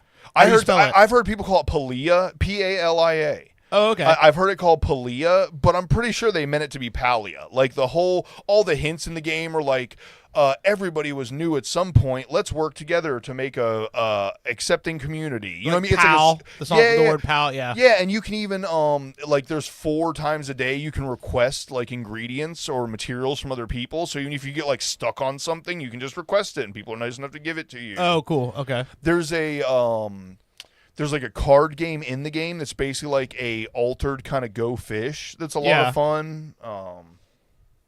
Let's move on from this. Please. I was waiting for Owen to rip it up. Please, go. Go. I'm just letting you go, man. I No, love please it. don't. No, here's the question I have, which brought all this up. Like, in the game, and you're making your shepherd's pie. Yes. Do they have peas in it or not? There are not peas. God damn it. You're right. It's not a in their defense, it's Shep's pie, not shepherd's pie. Okay. Well, I asked because it's Shep's without peas. Shepherd's has the peas. Today, I went to some place for lunch and I got a shepherd's pie to go and brought it home. And they were nice enough. They go, "Do you want cheese on top?" I go, Yeah, of course. Duh. Yeah. There's been some places I've gotten there's no cheese on top. I'm like, what the fuck is this? Yeah. When I get home, pull it out. I'm like, cheese, yummy. This is delicious. I put my spoon. I don't no time for fork. Your spoon. Right. Shove that shit in my mouth. Scoop it down in there. No peas. There's just corn. Okay. I've had it with corn before. I want peas in my fucking. Yeah, it's a British, British. Shepherd's pie is originated in England. Oh, and so that's why peas. I just assumed peas are a big part of the English cuisine. That's why they're. I would assume there should be. In my shepherd's pie, there should be peas, corn, carrots, and it's typically like vegetable medley: corn, peas, and carrots. Yeah. No, without peas, they must have just ran out that day or something. Like peas. Corn is probably the sweetest, and second sweetest is probably the peas. Yeah. So I just like the mushiness of the peas. Sometimes. Yeah. There's a little Irish pub bar place down the road from you. In the strip mall. I like that you say down the road from me when you're like 2 minutes away from me, which means it's down the road from you as well. Just so you know. But it's actually on the road. You could leave your place and go there. And they have a little stage up front and stuff. It was kind of cool. If I didn't have so many goddamn kids, I would go there and hang out and have a couple beers. It's kind of one of those places. But anyway. So yeah, Shepherd's Pie brought us to your video game. So that's kind of cool. I even said I wasn't going to talk about it. I figured I could get you to talk about your video It's game. not hard. It's all I have going on. So. I'm going to look it up on PS5 network and see if it's there. I believe it. It's one of those games that is 100% like released as a free-to-play, available on all. I'm sure. I think you could get it. That'd be bro. That'd be so funny if you start playing Palia. I'd love it. I'll come cook some shepherd's pie in your kitchen. Oh, You can cook in my kitchen. I can donate you fucking platinum. Will you jerk me off for a trip to Cancun? Yeah. I'll suck you off for the chance of somebody coming back to life. You can tell me it's going to happen. I'll believe you. Jesus Christ. Oh, I love you guys. Call up Metal Joe. See if Metal Joe plays Palia. Yeah, he might now. All right. We're going. Do you want to talk about that one little? Yeah. Oh yeah. The movie, Alabama Solution. I have the trailer. Do you want to hear the trailer? It's 2 minutes sure. long. Yeah. I haven't heard anything. How long? 2 minutes. Okay. Yeah. Go ahead and play it. All right. I haven't heard anything about this. Well, let's listen. Let's find out together. I know you're grieving, but I want to tell you that your son was murdered. They sweep stuff underneath the rug all the time. If you're an inmate in Alabama prison, you're probably praying every night that nothing bad happens to you. It's dangerous and volatile. It can explode at any moment. Not like this. I mean, it's corrupt. That's all you can say. We're finished. What are we finished with? Tell me. Why? Can you hear me? Yeah. So, never mind. Do you want me to tell you why does everybody in Georgia sound like this? I got one. This is worse than Georgia. It's Alabama. I got one better for you. Why does every woman between 25 and 50 that smokes crack sound the exact same? Yeah. It's like crack and meth. They got real high pitch, but it almost sounds kind of like the mouth, like their mouth is messed up a little bit, like they can't fully form letters. And I hate to prejudge, but when I start hearing that accent and that meth kind of talk, I'm the same way. Yeah. It's like, oh my God, you guys probably brought this on yourself. Whatever's going to happen. What's the thing to me you know is what's like fucked up is every woman sounds like this to me. Oh, jeez, that's horrible. I'm sorry, I didn't growing cut up that out. in Florida. Being born and raised in Florida, it's like when you go to, especially when I was in the band touring all the time, people go, "Oh, Florida, man, it's crazy down in Florida," and I'm like, "God damn, did Alabama slip into the Gulf? Like, do they not exist anymore? You guys know that they fuck their cousins and they." Fucking elect pedophiles after they even know they're pedophiles. We've had a real life zombie attack in Florida. Yeah, I guess. Yeah. What people don't realize, and I thought it was pretty common knowledge, but even still to this day, I see big YouTubers and stuff making videos like, "Why does all the crazy stuff come out of Florida?" It's because Florida's freedom of their releasing of information laws are way less stringent than every other fucking state in the country. That probably has something to do with it. So it's all the stories. It's not that there's more stories. It's just you're allowed to talk about them. I got you. That's all it is. And the state is pretty goddamn long. Well, yeah. We have a lot of area for people to do stuff. It's a small. No, we're a small state. We got 3 fucking states in one. Yeah. I mean, if you live in Central Florida, it's a totally different vibe than if you live in South Florida. Yes. And both of those are totally different from if you live in North Florida. Yeah. No, it is 3 totally unique areas. Yeah. For sure. And I'm not even saying Florida isn't crazy, but I'm just saying everywhere else is crazy too. You just don't hear about it. We had a part of our state succeed and try to make their own country. Secede, right, yeah. Right? Yeah. Or they succeeded in seceding? Yeah. No, they didn't succeed. Oh. They kind of did. They shut down the road. Yeah. Oh, boy, one road. There was only one road there. Oh, okay. The Concord It's Public. the road. Well, if it's the road, it's different. But in that area up there, you can shut down the road and no one's going to be late to work. Because no one goes. Yeah. Exactly. All right, let me keep playing this. So, yeah. This all right. Alabama. Yeah, it's Alabama, yeah. Hold on a minute. Police in here. Oh, okay. Don't talk.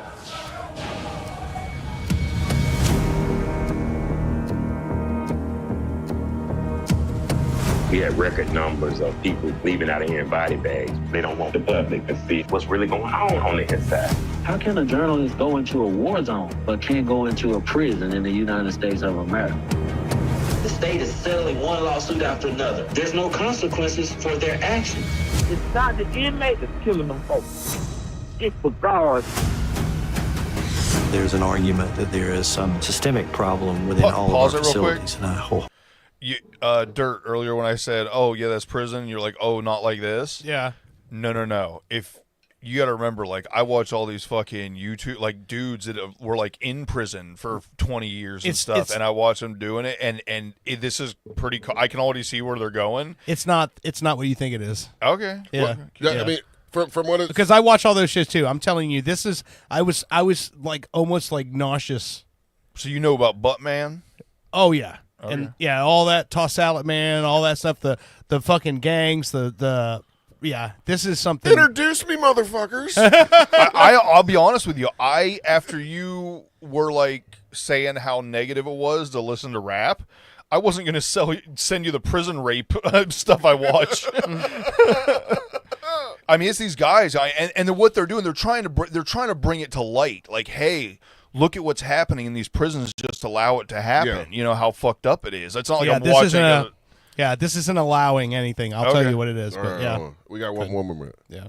Hardly disagree with that. How can you defend this? That one guard, he knew something. I could tell he was a liar. We are going to pursue it based on the facts to the fullest extent that we're allowed. Oh, please tell me this about Captain Larry. Come together on one accord. We got to take our power back. We have to come together and make a stand that our life is worth something. I came to prison in 1985. I know what these folks are doing. We have been taking life and death risk to get this information out while we still can. The Alabama solution. Okay. So the way this all started was in 2016, the guy who ended up making this movie, he was at one of the prisons in Alabama doing a a short film about this church group that every year they go to each of the 14 Alabama state prisons and they throw a barbecue and cook for the inmates and all that stuff. That seems nice. And so it was like a fluff piece, right? And at some point during this, the inmates started pulling these guys aside and going, "Hey, man, I really need to talk to somebody about what's going on right now." And they started passing phone numbers to these guys, and the next thing, that's the scene you saw where they go, "Hey, you're done here. You're done filming." And they're like, "What do you mean? Why were you done filming? You're walking around with inmates. You don't have guards around you. This is too dangerous. You're out. You're out of here." And Alabama's, which is the truth. I mean, that. But Alabama's one of those states where they don't allow camera crews inside the gates, and that's why when the guy says journalists can go overseas and film in the middle of a war, but they're not allowed inside of a prison. Yep. And so what we end up finding out is happening is, so Alabama has basically a slave labor prison system. Right. Now, a lot of prison systems, even in Florida, you'll see DOT inmates like clean up the side of the road, stuff like this. No, these guys are like doing the landscaping at the governor's house. Yep. Yeah. They're working in the aquarium. There's kids and there's inmates that are fucking handing turtles to the kids, and like they literally, the prison system is responsible for like 25% of the manual labor in the state of Alabama. Right. Like, so they go out and they work all kind of jobs, right? Well, just to be honest with you, I don't have a problem with that. If you're a horrible person and you're trying to pay your debt to society, hold on, let's not be so quick to judge. Okay. What we end up finding out is that they keep passing laws to eliminate. So basically, they had in like this one particular year, it was from 2016 is when that started till now. They were having 4 times as many inmates murdered in prison as they were being granted parole. Right. So what was happening was their prison systems were 200% over capacity with only 1/3 of the staff it was necessary to run these facilities. And then they kept passing laws. So like for one guy on there, he got a 3rd-degree felony for burglary of an unoccupied dwelling, and they sentenced him to 15 years in prison. And he was doing just all this grunt work manual labor. So they were just making all these sentences so steep that they were just fucking throwing guys in prison to get all this free labor to run all this shit. And so the Department of Justice comes in and goes, "Hey, like this, what you guys are doing here, you know, this isn't how prison's supposed to work." When Alabama says, "We don't let the government tell us how to run Alabama. We got this down here," and all this shit, right? Well, then what happens is these inmates that had passed the guy the number, they start getting access to cell phones because surprise, surprise, the guards are just selling them cell phones. They're bringing cell phones in, and they're showing like this one guy is in his cell and he's got all these like water like Dasani bottles full of rats, and he's like, "I caught 11 rats last night in my prison cell." He's like, they're showing the floor is covered in water. It's like there's like an inch of water flooding the entire prison. This is where they're living, right? And you're like, wow, that's, you know, they're living in pretty terrible conditions. But then that's where it starts to ramp up. They start sending videos of guards coming in, 6 guys, corner a guy in a cell, beat him to death with batons, right? Guy wasn't doing anything. Then they go to the inmates and they go, "Hey, we'll transfer you to this cush facility over here if you just say that your cellmate, you were here, he was coming at us with a knife." And they're catching all this on video. The inmates are filming all this stuff, and the guards don't know they're doing it, and they're sending it back to this guy. And then there was the one particular family that kind of they focus around because they're like, this isn't a white or a black or a Mexican thing. This is just an inmate thing. This guy was a white dude, and his brother, they told him, you can go in and see your brother before we take it off the machines, but you can't take your phones in. He snapped a picture. This guy didn't even look like a human being anymore. His face looked like an alien. They beat him to death. And his cellmate, they're interviewing his cellmate, and they're like, this is an attorney call. And he goes, is there an inmate or a guard in the room with you right now? And he goes, yes. And he goes, they're not supposed to be there. And he goes, I don't know what to tell you. And he goes, and he says, can you tell me what happened? And he starts reading off code from the book, like from the statutes. And he's like, are you just reading me legal statute on the way guards are allowed to react? And the guy won't answer. And he says, look, I get out of here in February. You tell his mother, I will tell her anything she wants to know face to face. That guy was supposed to get out in February. 3 weeks before he gets out, an inmate passes him a cigarette. He smokes it. The next morning, they open the cell. He's bleeding out of his nose, his mouth, and his asshole, stiff as a board, white as a sheet, dead as fuck. Like that. And so the entire prison system, these guards, what they're doing, and they're interviewing these guards, and they're like, well, if they come at us and if they pose a threat, we're allowed to take lethal force. 1,000 inmates have been killed in the prison system by guards, not other inmates. This isn't like just a stabbing in the mess hall. Guards are killing motherfuckers in the prison system in Alabama like gangbusters, left and right. And these inmates, they had no idea. They knew that the contraband was coming in, but they had no idea. Like the guards were coming in and selling guys fucking what they thought was coke, turned out to be fentanyl, and so guys are ODing left and right. And it's always the guys who know something. So it's turned into like this like redneck third grade education Alabama mafia of guards in these prison systems. And the governor and all the people, the commissioners, all that, they all know about this. I'm going to be real with you. So far, everything you said is stuff I've heard like 5 years ago going on in Texas, Louisiana. Like the main guy that you used to listen to was in a prison in Louisiana. Guards killing inmates, it's happening at a 7,000% clip in Alabama as to anywhere else in the nation. Alabama. That's what they say. But yeah, somebody's got to be the best at it. 7,000%. As opposed to another state. And and the crazy thing to me is like what made me nauseous about it is I'm looking at, they're showing these guys charges, and their charges aren't even crazy charges. Yeah, that's the hard thing. And they're being sentenced like 25 years to life for the guy having a gun as a felon, and they're like, maximum sentencing was three years, and he's like, but then they pulled up because I had 7 misdemeanors between 20 and 25, so they habitualized me.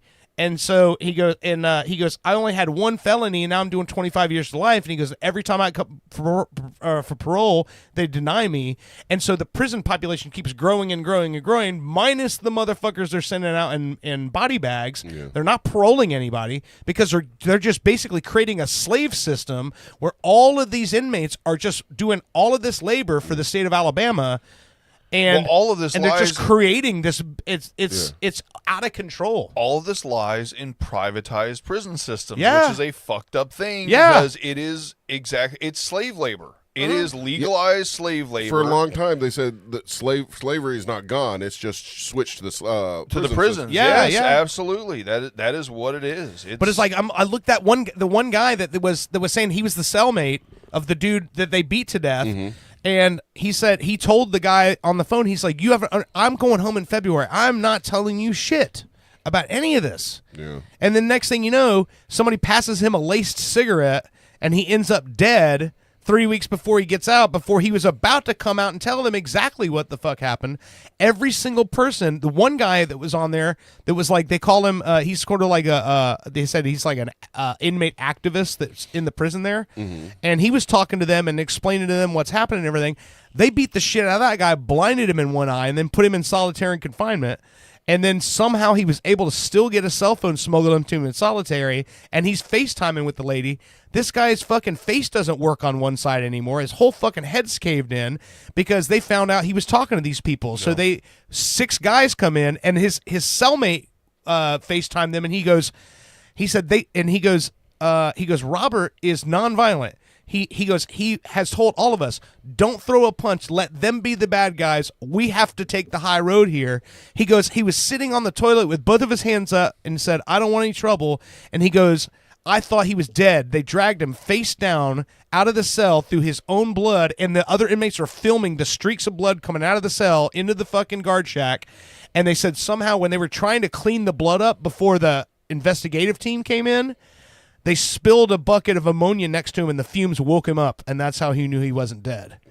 But he's yeah. The one that really stuck with me that's like, it's crazy. You don't realize what you think the thin blue line is something. Wait until you get around a bunch of fucking corrections officers. Yeah. And there was one of the guys I used to listen to. He'd always tell stories about this guy named Captain Larry or whatever it was. Yeah. And this guy basically was sexually assaulting inmates for years. And the only reason it finally came to an end was there was like a new corrections officer that had only been doing it for like 6 months. A lady came in and fucking caught him, and she actually blew the whistle on it. But it was well known by all the other guards. We're talking 60, 70 people that this dude would just on his shift go pick a new inmate, and he usually get the new guys that were really scared, and he'd be like, hey, come here, I'm going to take care of you, don't worry about it, and then get them off in a room and sexually assault them to the point of needing stitches, Yeah.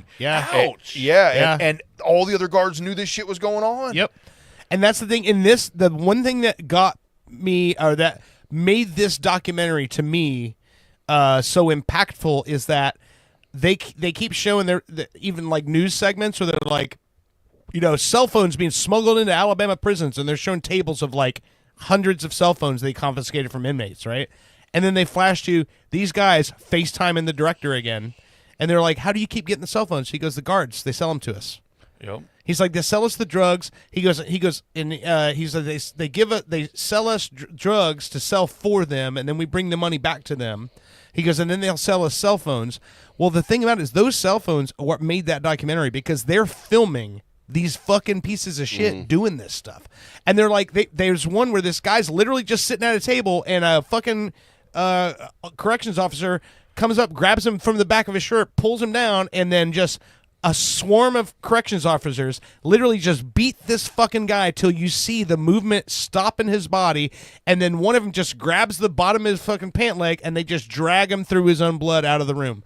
And you hear these guys, and this guy's trying to be quiet because he's got the phone, and the guy starts crying, and he goes, that guy, he goes, you know why that just happened? He goes, because that guy talked to somebody about one of the dudes that raped his inmate or his cellmate.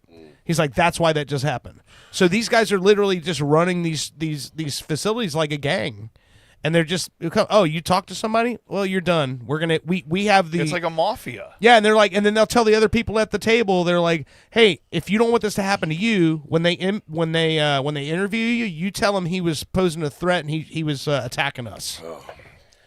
And it's like these guys, and the guys who were talking, they're like.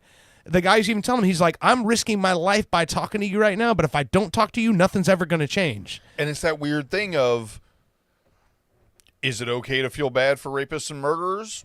It's like, it's that weird thing, too, because you got to remember the people I just have to say, that's a shitty generalization. Because these guys aren't all rapists and murderers. In fact, maybe 1% of them are. And I didn't say most of these guys are guys who would fucking... Three DUIs get you 3 years in prison in the state of Florida. That's what I'm saying. I get it. What I was trying to say is, I'm sure a lot of these guards maybe started with that mentality. You know what I mean? Like, oh, it's okay to do this because fuck this guy. He killed his pregnant wife. You know what I mean? Something like that. That's part of the problem is because they even say. But it may start that way where you're a guard thinking you're doing something good because you beat a pedophile to death. But then it slowly, works into, well, I'm making a lot of money selling these guys drugs, and he only had DUIs, but he's in here with all the other guys, so fuck him. You know what I mean? I'm sure it's a building. Well, they even said it's so hard to get people to come work for the fucking correction system that they just take anybody. Right. He's like, and so the one former corrections officer that's in the documentary talking. He said every single person that works in these facilities is a guy who used to be the guy that got bullied a lot. Yeah. He says, and so we gave him a shirt with a badge stamped on it, and now he's the bully. Yep. He's like, that's the problem. He's like, these aren't people with law enforcement backgrounds. These are the best that we could get for the amount of money we're going to pay. And it sucks. They did they did an experiment where they took random people, they assigned them as guards. They took random people, assigned them as inmates. Yeah. And all the people that had that power, they started ganging up.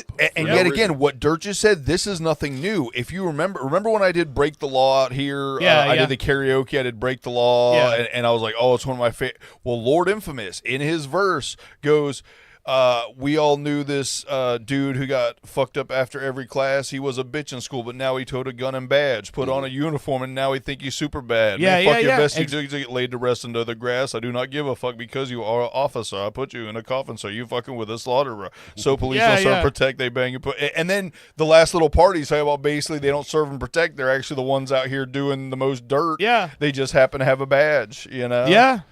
It's crazy though when I saw some of the sentencing structures in Alabama, and it's like, and the guy who's the guy who's directing the movie, who made the movie, he just gets off of a call with one of the state senators, and he turns it off and he turns the camera. And he goes, it's impossible for me to explain how fucked up this is. Yeah. He's like, and how fucked up this whole state the ADOC is.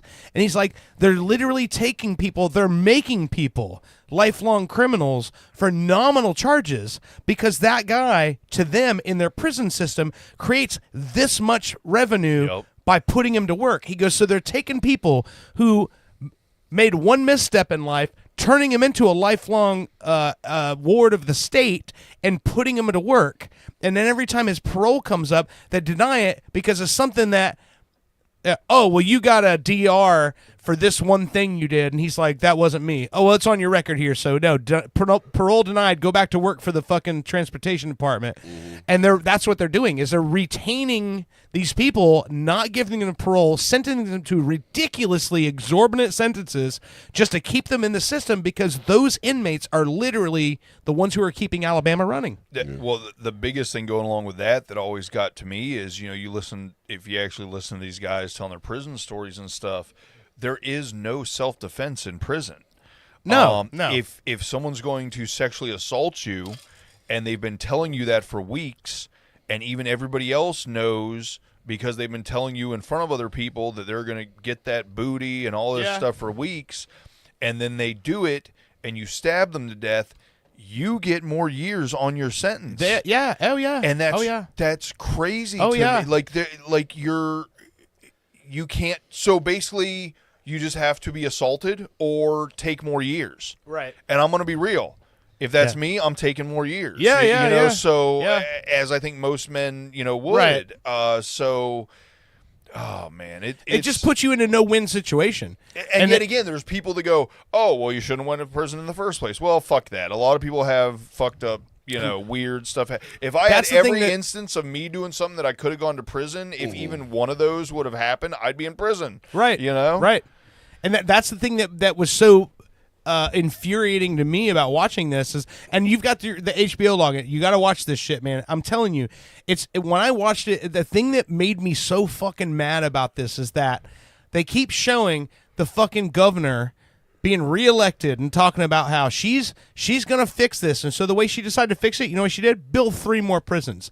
And then when they go, well, they're over budget now. Take $100 million out of education, put it into the prisons. That's crazy. That's what they're doing in Alabama. No wonder, and that's the thing that's so crazy to me is like, and I get it with like what you're saying about Florida, but I'm like, you don't understand. Like, fucking West Virginia and Alabama are literally the most backwards, fucking uneducated fucking places in the country, and because we get a guy who was fucking kick paddling an alligator across a fucking swamp while he's eating a lollipop, we get, oh, Florida's crazy. I'm like, we might be crazy, but you're fucking stupid. You're idiots. Yeah. It's like, oh, yeah, well, I wasn't riding an alligator when I fucked my sister, so I guess that's better, right? No. Nobody there to film it. Yeah. Yeah, but it's crazy. Like when I watched that today, I watched half of it and I'm like, I gotta go fucking shower and get ready because guys are gonna be over. And I literally took the quickest shower of my life to be able to finish that because it was like I had to see what are they going to do? Is there going to be? There's no happy ending. There's no fix. Yeah. Nope. I mean, I don't mean to spoil it for anybody, but there's nothing. When the government is doing fucked up shit, no one is going to fucking step in. The Department of Justice stepped in and said, "Hey, these prison situations are unconstitutional." That was in 2016. Here we are 9 years later, and not a goddamn thing has changed. I went down the prison story route for about 6 months, and unlike I'm back on my true crime kick right now. Mhm. Unlike true crime, where I go in and out of it Yeah. every few months or so, the prison story stuff. Once you go all the way down that rabbit hole, I didn't want to return. There's nothing in me that's like, you know what? Let me check in with what the prison rape story guy was talking about. It's No, I get it. It's so fucked up. Yeah. It's so fucked up. Yeah. I mean, And it's like the guy was saying, like, he's like, if I didn't have this cell phone right now illegally in prison, you guys would not know what the fuck is going on here. And it's like, it's almost like a daily basis that it's showing on the camera. They're like, we got another anonymous phone call. And they're like, here's an anonymous phone call. And the guy's sending them FaceTime videos of all of these prison guards in there just fucking dumping fucking buckets of bleach on the ground to clean up all the blood before the investigative team gets here. And then they're showing the guy talking on the phone to the investigative team going, we need about 15 more minutes before you come in. Is that cool? That's crazy. But by the way, real quick, earlier when I said something about, it's like, well, they're all rapists and murderers. Right. And what I was trying to get at was that's, I'm sure, the view of the guards. Of like the general public. Right. If they're, that's the reason why the guards can get away with this is because the general public looks at it as, they're all just rapists and murderers. Right. I wouldn't say Well, don't do anything wrong in the first place. You won't wind up there. Exactly. So. But people don't realize, like, it can be, like, little fucked up stuff, you know? Usually we get one of the drunk. fucking one of the state segment. I gotta say that one of the state senators, when they're having hearing about this, and they're all of the families of the people who've been killed are sitting there, and the fucking guy literally says, well, the best way to ensure that criminals do not reoffend would be for us to execute all of them. But the Constitution won't allow us to do this, so you all just have to deal with the fact that criminals are going to eventually be released and be put back on the streets. He literally says that to the board meeting. Press conference. Yeah. Oh, jeez. That's what he literally says. No, and he's this old-ass man, and the first thing I think of, I go like way back to the old me, and I go, motherfucker, if you didn't have something protecting you right now, you would have already been taken out by natural selection. I'm watching you, you wobbly old-ass motherfucker, talking some slick-ass shit in front of all these families right now. If there wasn't anything protecting you, if it wasn't illegal, that whole mob of families would be up here fucking stomping your ass out right now.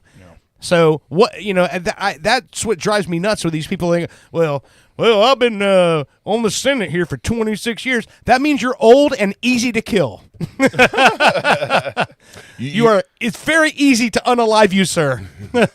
You know who could solve this whole Alabama thing? Who's that? Michael Jackson. No. I think I could go far. I am a natural Just send her there. We did get off of the lighthearted funny, didn't we? All right. I had to bring it back to something that made you smile. All right. End I the was show smiling quick. about prison rape. Well, that's terrible. I didn't say. You Cut can that. That's the name of the show. Oh. No. You can giggle. I don't name the shows anyway. It's just funny to say that. It's prison murder, which is not good. Yeah. I don't know. They're all. I don't think that if I had to choose, you only raped in prison or murdered in prison? Oh, definitely murder. Yeah, but kill. Yeah. I don't know. I say that, but you know what? I've never had gay sex before. Maybe I'll like it. Not forcibly by a big stinky dude. Okay, first off, Well, there's Maybe only if he was one way cute. for it. Maybe if If he it was was, it would have to be by a dude, and all dudes are big stinky dudes. So yeah, forcibly That's by a big redundant. stinky dude is pretty much how you have sex, right? Right, yes. Everybody who's been penetrated. Well, but I'm not stinky. I'm a big dude. Well, once you get going, you start sweating. Yeah, but men have a different smell. Drippy dude. I think to men, I drip. I think to a man, every man's a big stinky dude. Okay. But to a woman, women maybe are attracted to It's the an attractive guy musk. stink. Yeah, exactly, right. Yeah. But I was just going to say that I had to... You guys ever watch the porn stars that actually, like, you can tell that they'll just, like, grab the dick and be like, and, like, smell it? Like, Sarah Vandella is one of them. She just, like, she straight up, like... Name dropping! She loves... Or maybe... Wait a minute. Was it the German chick? I forget who. Dude, I was smelling my armpits the other day, and they were stinking out there. I was working out in the yard. I was like, "Hey, Brittany, smell this shit," and she's yeah, it's.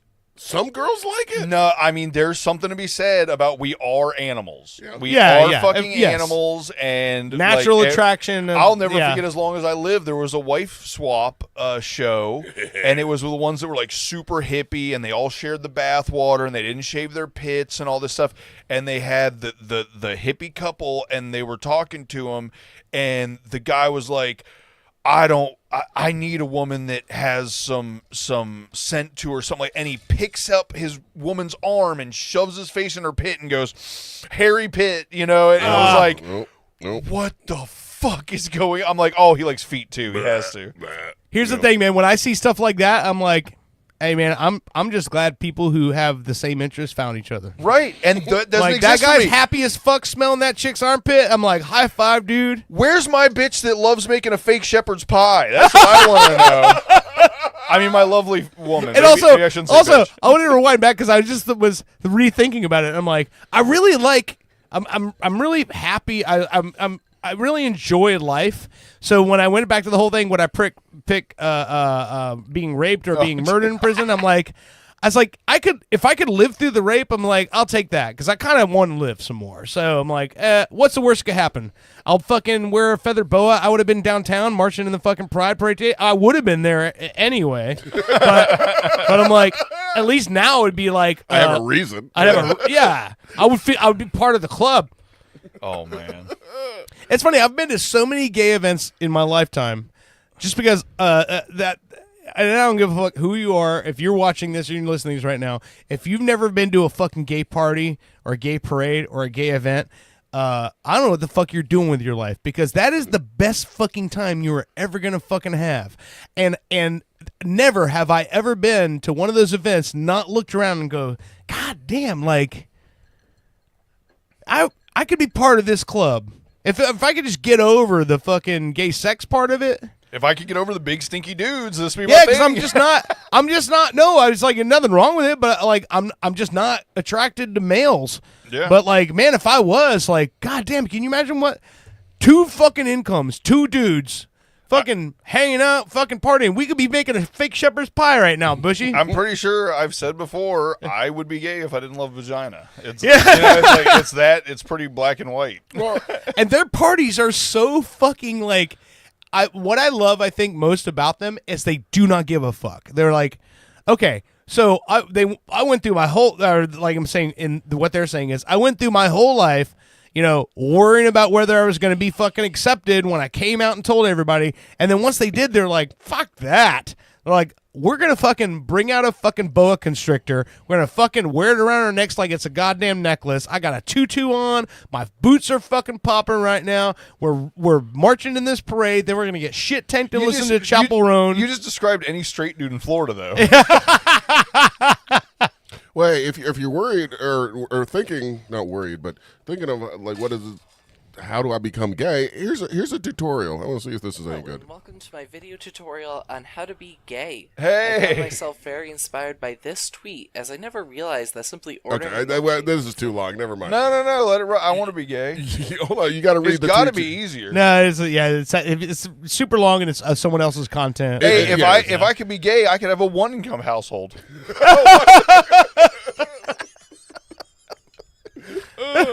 Okay. I made the joke the other day where I was like, listen, I've never once had like the urge to go, you know what I'd like to do? I like to suck a dick. Never. Yeah, This has never been an urge I've ever had. I mean, just suck your finger is basically the same thing. But then I thought about it, and I was like, but if that dick was on a dude who was super homophobic from Alabama, and I just knew that by sucking that guy's dick, it was going to ruin his life, I was like, okay, maybe I might think about it. I like the idea the only way that you are okay with sucking dick is if it causes someone trauma.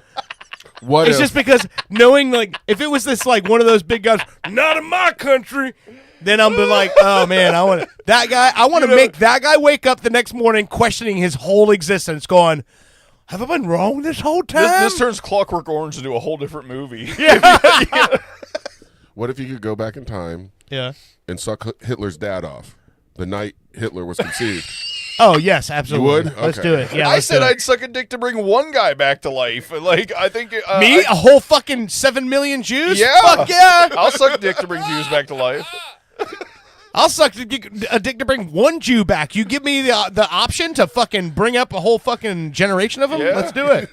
Don't even cut that. I will suck dick to bring Jews back to life. Yeah. Yes. Yeah. God damn it. It's funny because we're making a joke out of it. When I look at it, it was like when we were making the joke earlier, I'm like, I don't even care who. If you can literally, and like we get so, like, I think it's just culturally we get so, like, hung up on things where it's like, oh man, that guy, oh, did you hear about him? He sucked a dick. Yeah, but I'm like, if somebody comes to you and goes, hey, listen, we're gonna bring this guy back to life. This guy is going to get a chance to live again. And they're like, not me, not me. No, you picked the wrong dude. And I'm like, I hope that when you die one day, that gets posed to someone else, and they're like, hey, listen, Death is a part of life. can you bring Larry back to life? And he's like, nope, he was gonna die anyway. Yeah. Fuck Larry. One day he was gonna die anyway, not me, pal. Oh man. How fucking stupid is it? I think this is probably one of our most damaging shows we've done. It's been pretty lit.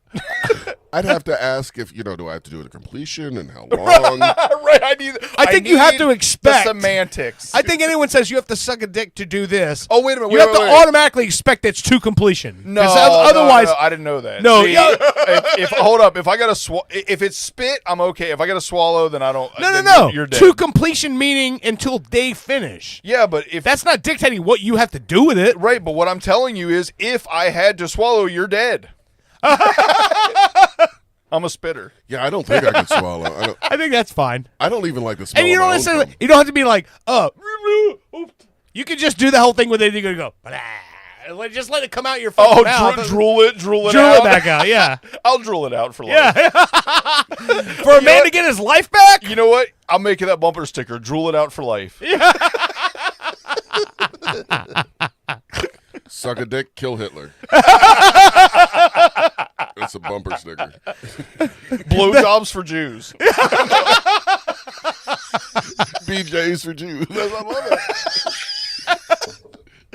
Oh, I hope Frank hears the show. The problem is that those blowjobs for Jews bumper stickers are going to get really confusing for all those guys who go to the Brazilian Jiu-Jitsu gym downtown, and they're going to go like, "Wait a minute, we thought we were here for something different. We didn't know that that's what this was. We thought we were only going to hug other sweaty guys on a mat and wrap our legs around them for an hour. Oh my god, we didn't know it was that. A little too far for me, out of my comfort zone." Tying it into Brazilian Jiu-Jitsu is genius. Oh my god, so good. PCRadio69@gmail.com if anybody wants to contact us. Oh my god. My hands hurt. I clapped so hard. That was good. Well, we finished this segment on a high note. And I just got to say this just now. Metal Joe comments in the fucking chat. Are we still talking about hand job? No, he just suck the dick, lose the kingdom. Romans 1. I don't know what that means. It's a Sam Kinison joke. Oh, yeah. I'll explain it. Oh. Anyway, all right, you're listening to Pop Culture Radio. This has been a fucking fun show. I hope you guys enjoyed it as well. And this is I Will Wait by Everyone Asked You. Again, Everyone Asked You is the name of the band. They're on all the streaming platforms now, and they're back together. They're with their high school fucking friends. Woo! fucking touring and killing it. We will see you again next week. Peace.